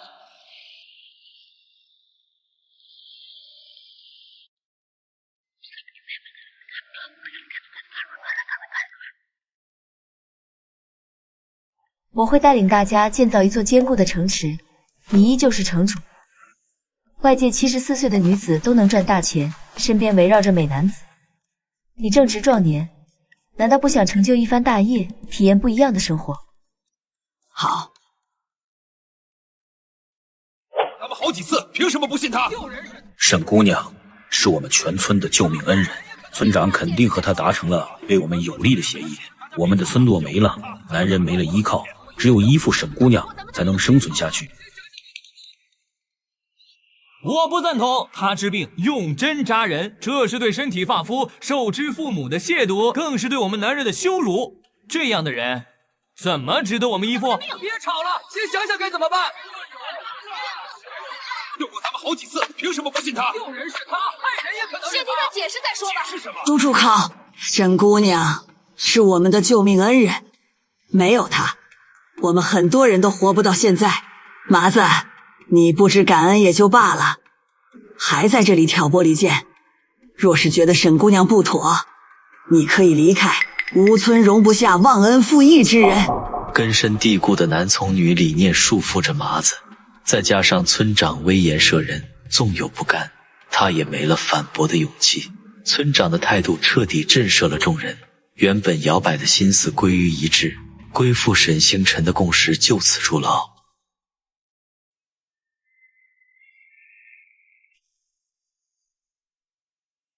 这美人鱼也太粘人了，根本甩不开。正好趁此机会，把叶全渊他们叫来，一边商议建成的事，一边也想办法解决他粘人的麻烦。去通知叶全渊、楚思玉和冷艳。是。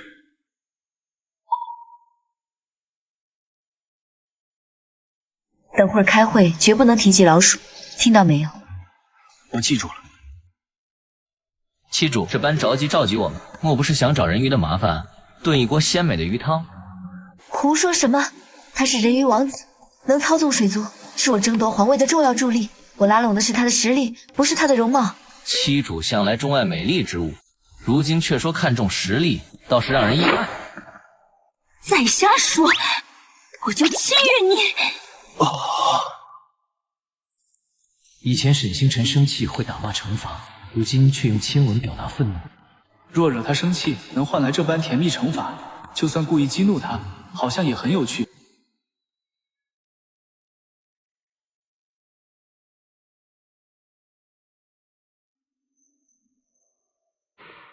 果然没错，冷艳分明对妻主动情了，只是他自己还未察觉。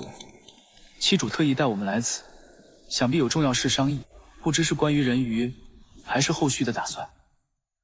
我已和村长商定，接下来将带领村民寻找新家园，构建一座新村落。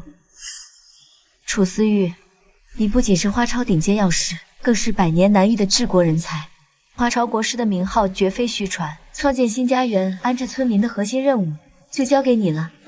放心，属下定不辱使命。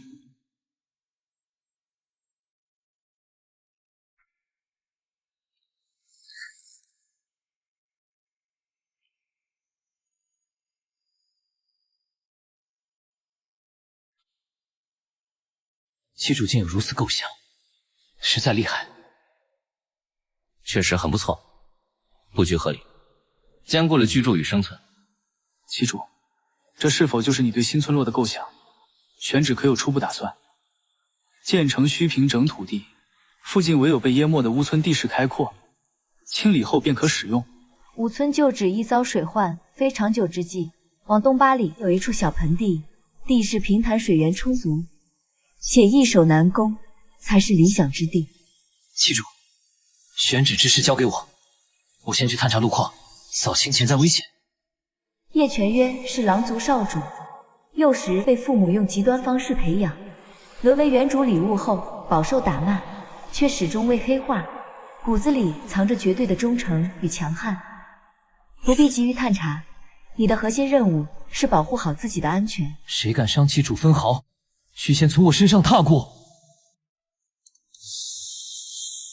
不好，那些东西追过来了。沈星辰已是被流放的废物，对朝政毫无威胁，为何总有人紧追不舍，非要置我们于死地？这场信任的关键在于契约绑定。叶全元极度畏惧死亡，而未解除契约前，我便是他的命。这种基于生存的忠诚，远比虚无缥缈的承诺可靠。往东走，有叶全元这层保障，至少能在追兵中为我们争取一线生机。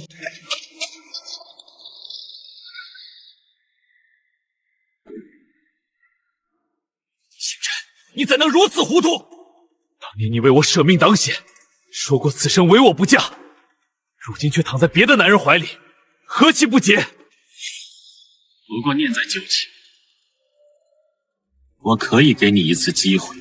归顺二皇女，我认你当妻主，往后你做逍遥王爷，我陪你游山玩水，不比跟着这群亡命之徒强。放我下来，有我在，定保你安然无恙。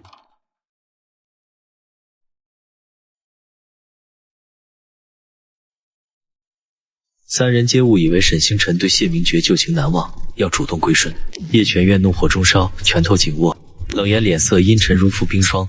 楚思瑜眉头紧锁，三人眼神短暂交汇，竟默契地生出了不如先行离去的念头。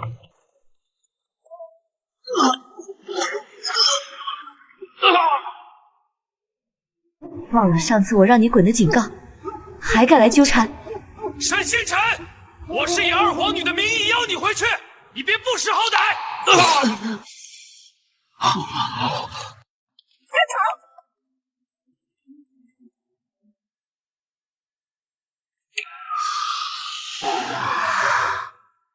前后皆无退路，我们无处可逃了。都给我抓活的！我要让他付出代价！大人，二皇女明日便要大婚，迎娶尚书嫡子，您这般为她效力，她未必真心待您，不过是需要您干活罢了。放肆！二皇女的心思岂容你妄议？再敢多言，我砍了你的头！还愣着干什么？赶紧抓人！谁敢伤了沈星辰，我扒了他的皮！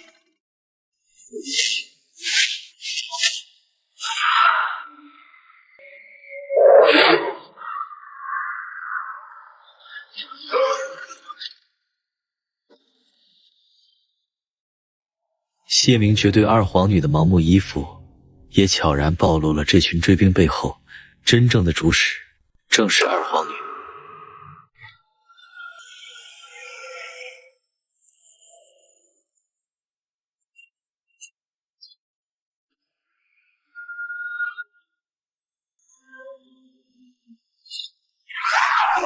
这些东西生命力真顽强，居然能愈合。和山谷里淹死的怪物不一样，难道是新批次的敌人？楚思玉，等会儿我拖住他们，你幻化成蛇身，再提出从海水里逃离。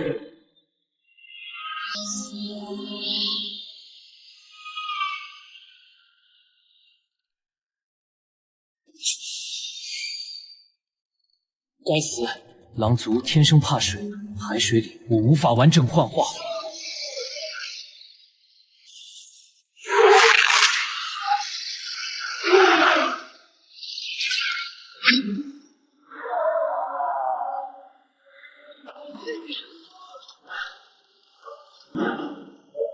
快跳进海里！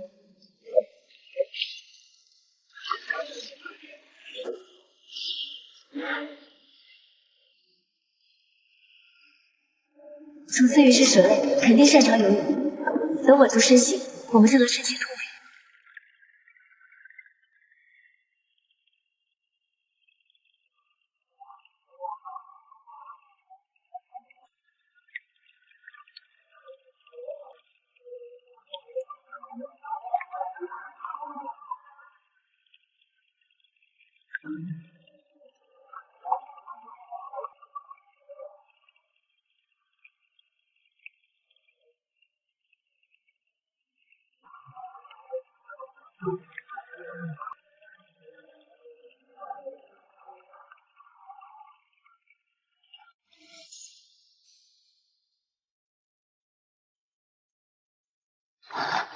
像是千万只蚂蚁啃食骨肉，又像皮肤被生生剥离。难道我落入谢明觉手中了？书中我被千刀万剐的结局，不会要应验了吧？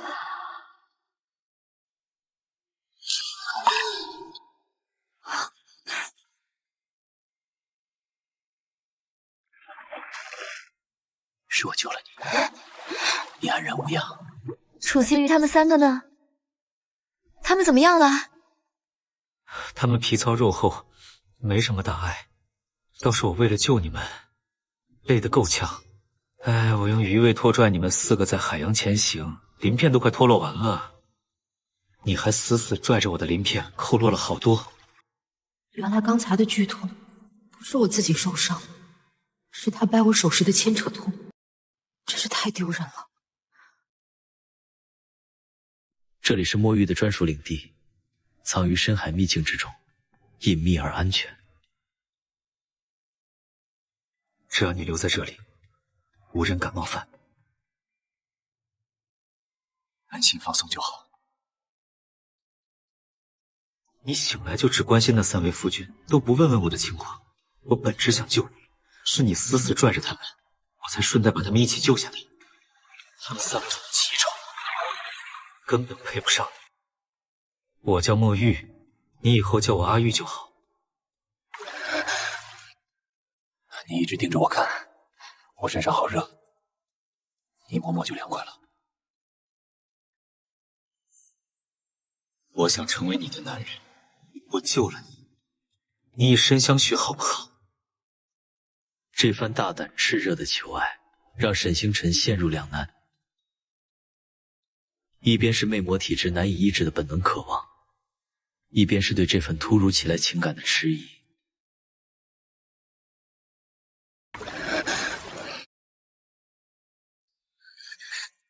后退，别过来！姐姐，叫我阿玉吗？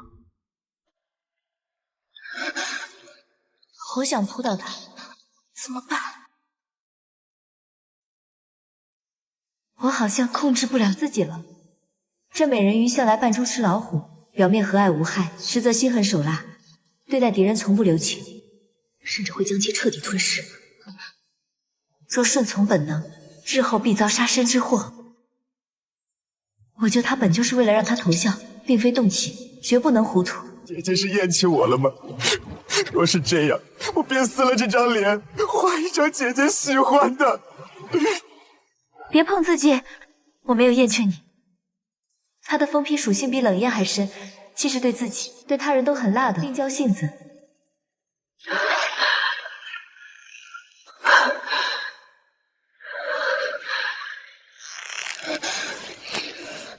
不能与疯批硬碰硬，得想办法稳住他，然后进入小诊所。寒水一定是屏障，小诊所被隔绝了，这张底盘失效了，我彻底无计可施了。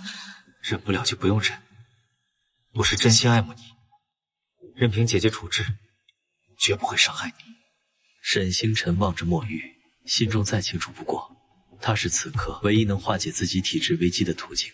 又念及小诊所被海水隔绝，底牌尽失，自己随时可能因魅魔体质发作丧命。心中坚守的理智防线正一点点瓦解，只剩一个念头在心底盘旋，不如两眼一闭接受，总比死好。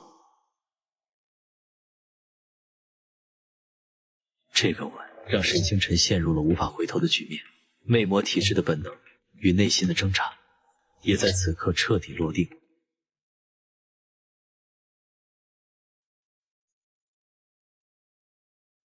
怎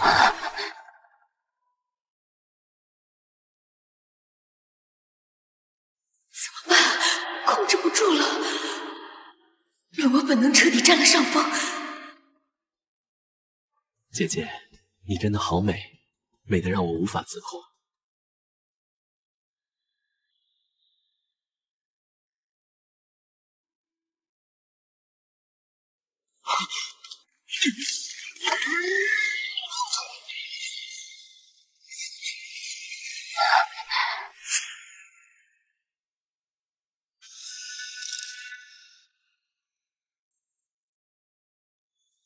你呀，放着自家男人不要，偏要找个长鱼尾的野男人。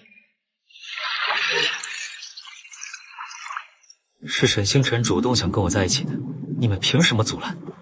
难道连他选自己喜欢的人的权利都要剥夺吗？陆地上本就不与水族结亲，你速速离开。她是我们的妻主，轮不到你一个外人插手。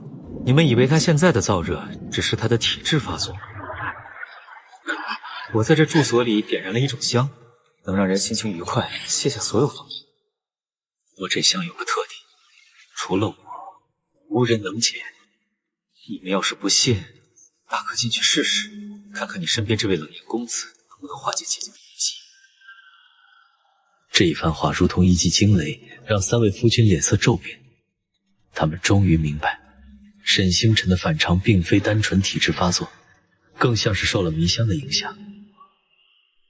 迷香危机应该比想象中更严重，旗主现在的处境恐怕陷入了只能依赖人鱼的被动局面。我体力可比你们好多了，能好好照顾姐姐。你们还是走远点吧，免得待会儿听见我和姐姐的动静，害羞的无处躲。这番挑衅彻底点燃了矛盾引线。墨玉对沈星辰势在必得的态度暴露无遗，一场围绕着沈星辰的激烈争夺愈发激烈。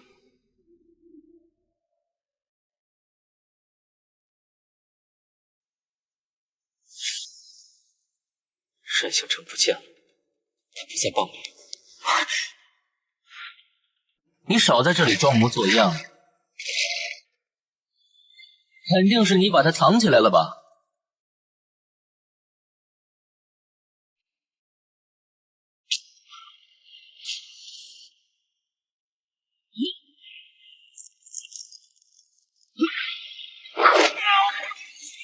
叶群鱼楚思月，快过来帮忙！这只浑身腥臭味的鱼妖，根本不配和我们共享基础。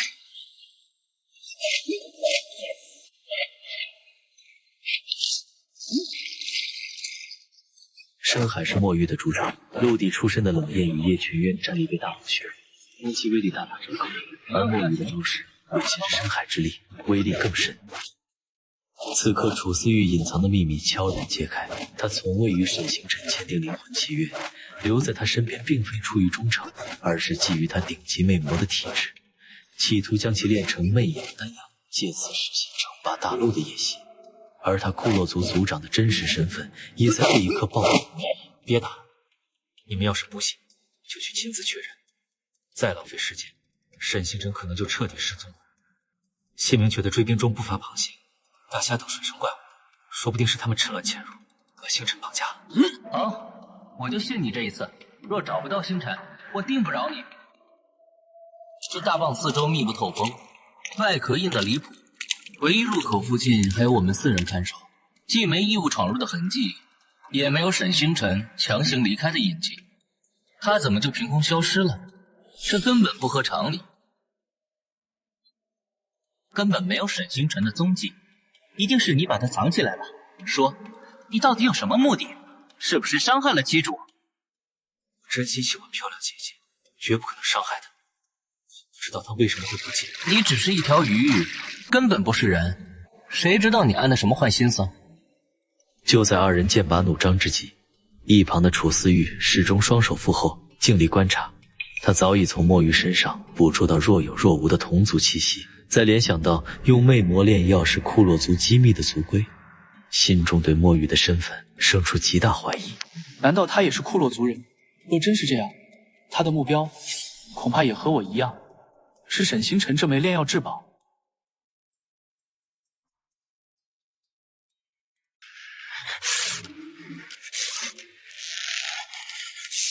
满嘴胡言，快说，沈星辰到底在哪里？不说，我现在就掐死你！冷艳，住手！再冲动下去，七主可能只剩一堆白骨。楚思玉虽心怀炼药的阴谋，但此刻找到沈星辰的目标与众人一致，暂时成为引导局势的主导者。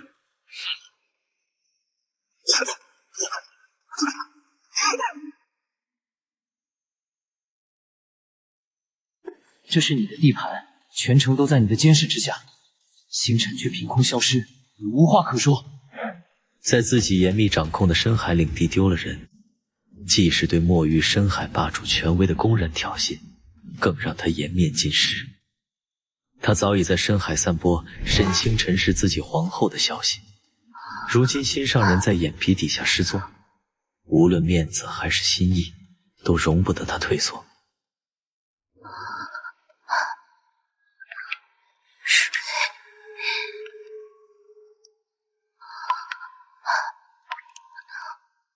姐姐，你看看你现在这副模样，真是让我心疼不已。哼！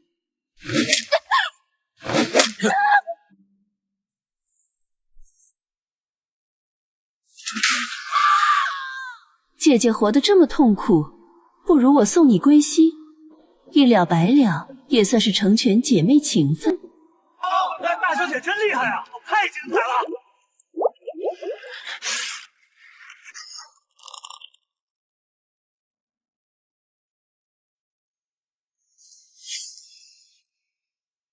必须抢先一步夺回沈星辰。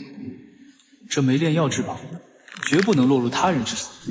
墨雨抬手结印，调动深海所有势力，对秘境及周边海域展开全方位排查，搜寻线索。四人虽各怀心思，彼此戒备，但找到沈星辰成为当下唯一的共识，临时结成了脆弱而危险的同盟，所有注意力都聚焦在寻找沈星辰的下落上。姐姐哭起来真惹人疼，罢了，今日便饶你性命。不过，你勾引我那3位夫君的账可没算，等日后我成婚，我定要当着你的面，与我的夫君们好好恩爱，让你看看什么才是真正的郎情妾意。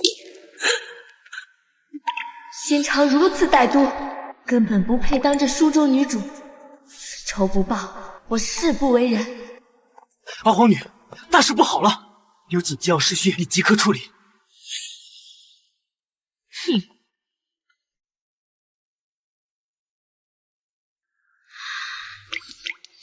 我原本以为原主的仇恨与我这个穿越过客无关，可亲身经历这一切后，我真的没办法再以旁观者的心态来对待你。沈天卫，你施加在我身上的痛苦，我必100倍、1000倍奉还。若不能亲手让你承受同等折磨，我便往来这书中世界一趟。沈天威的钥匙。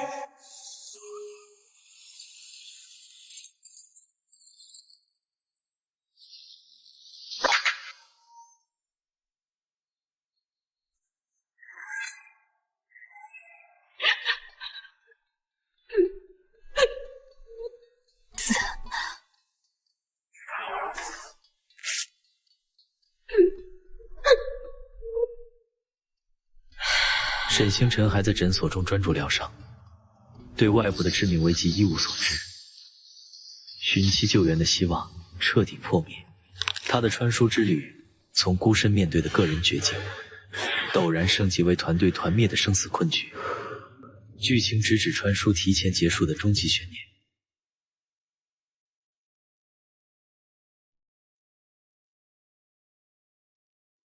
真是没想到，你们竟对一个废除的皇太女死心塌地。明明只要归顺我，我便能助你们解除与沈星辰的契约，从此自由无拘，何乐而不为？我本已特意传递消息，给过你们机会，可你们偏偏不识趣，非要我亲自出手捉拿，倒是让我刮目相看。这倒是有趣。一条人鱼竟也这般头脑简单，与沈星辰相识不过数日，便甘愿舍命相救，想来是还没领略过他床上的风情，就被迷晕了头吧。不如归顺我，做我的洗脚男婢，日后我高兴了，或许还能赏你几分体面。是你眼瞎，看不出漂亮姐姐的好。沈星辰比你美上千百倍，心性更是比你纯良万倍，为他舍弃性命，我心甘情愿，在所不惜。再说，你这般颠倒黑白，不如找楚思玉好好治治你的眼睛，免得日后看错更多事。你是来救我们的，沈星辰在哪里？他已改过自新，并非传闻中那般不堪，还请你放过他。这质地，这含义，和当初穿透我琵琶骨的铁链一模一样。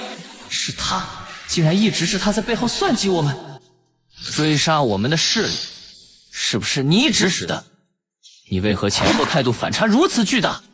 我当初巧言令色，不过是为了让你对付沈星辰，你还真以为我看重什么姐妹情，渴望天下太平？哼！醒醒吧，那些全是谎言。哼，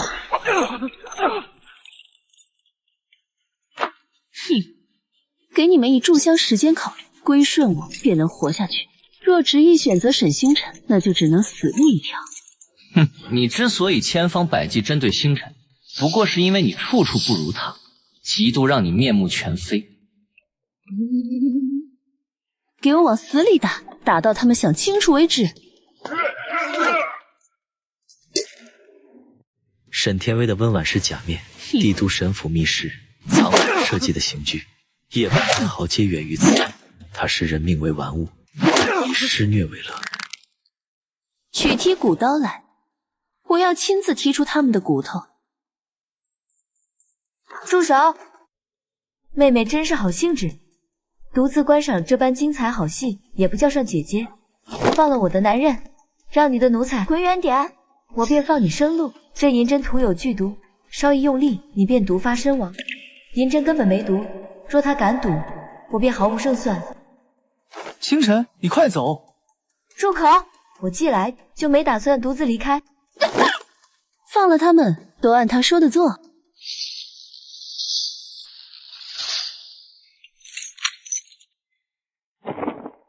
别废话，立刻跑，不许回头！你们再不跑，我现在就死在这里。这次就饶了你。银针上是强效补药哦，妹妹好好享受。沈星辰实力不足，只能用诊所的新奇东西反击，筹码不过是沈天威的恐惧与忌惮。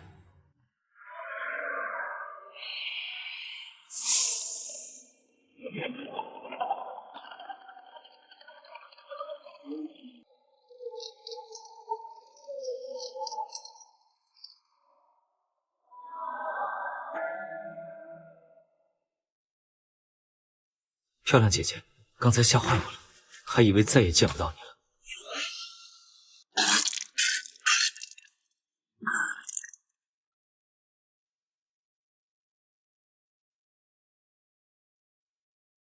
七主五脏受损，且地牢迷香与魅魔体质叠加，必须尽快与男子结合，否则可能因为灵力暴走而丧命。该死，都到这时候了，还要靠这种方式活，太屈辱了。我来，为了漂亮姐姐，我愿意付出一切。你个半路捡来的鱼妖，也配碰他？滚！来吧，我熟他的性子，不会让他太难受。我清楚他的伤处，能精准避开痛处。既然都想争，就打一架，谁赢谁有资格救姐姐。沈星辰瘫坐在地，脸色苍白，陷入屈辱与绝望，而身边4人的整齐之战，让这场生存危机更添焦灼。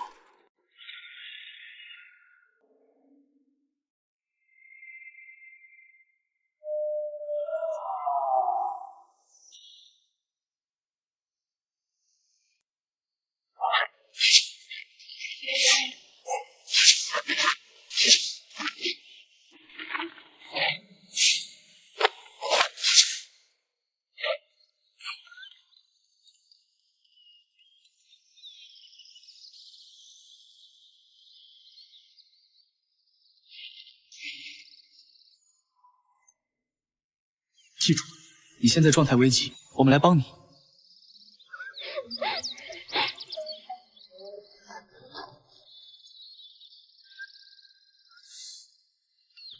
这衣裳古怪的很，既无盘口，也无系带，到底要怎么解？不许碰我！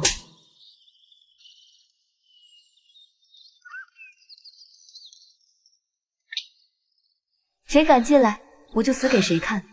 系统现在状态异常，不宜贸然靠近，免得刺激到他。伤口已经深得见骨，再不及时医治会丧命。我去查看他的伤势，你在外面放哨，防止墨玉和冷艳回来掀翻食物。叶家独一部分家，我比你更懂如何兼顾外伤处理与体质隐患，而且七主向来偏爱我的功夫，我更适合照顾他。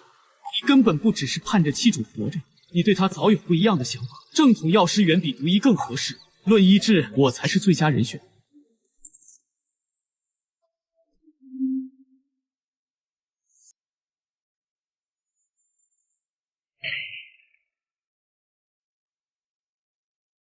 七主，你是不是厌恶我了？以往你发情，第一个想到的就是我，如今却躲着我，宁愿自己硬扛，也还是不愿让我帮忙。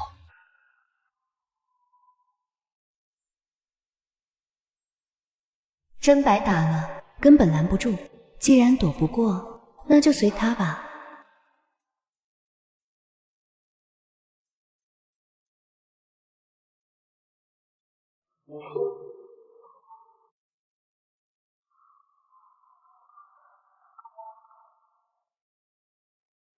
狼果然比狐狸更阴险，竟被他抢先一步，真是会做收渔人之力。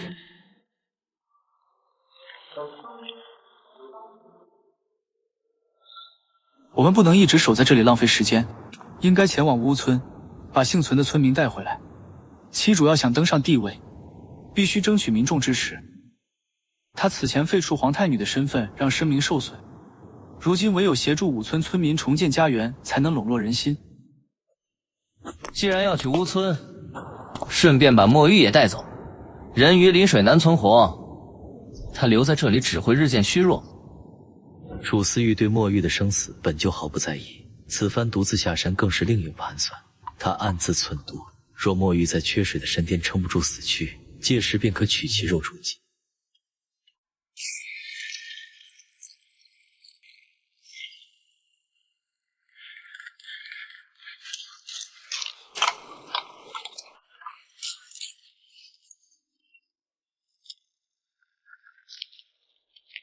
沈星辰猛然惊觉，自穿越而来，竟从未好好沐浴过。长久积累的污垢与黏腻感缠附周身，让他对一场彻底的洗浴渴望瞬间达到顶点。我感受到附近有水的气息，大概率是天然温泉。我们可以前往温泉边休养，既能清洁身体，也能让七主疗伤。别有用心，分明是想趁机接近七主。从始至终我都对你一心一意，你看不到我为你做的一切吗？为何你总是忽视我的心意，反而对这些外人另眼相看？山巅平台的气氛再度陷入紧张对峙，一边是沈星辰对温泉的迫切渴望，一边是冷烟的委屈控诉，局势再度僵持。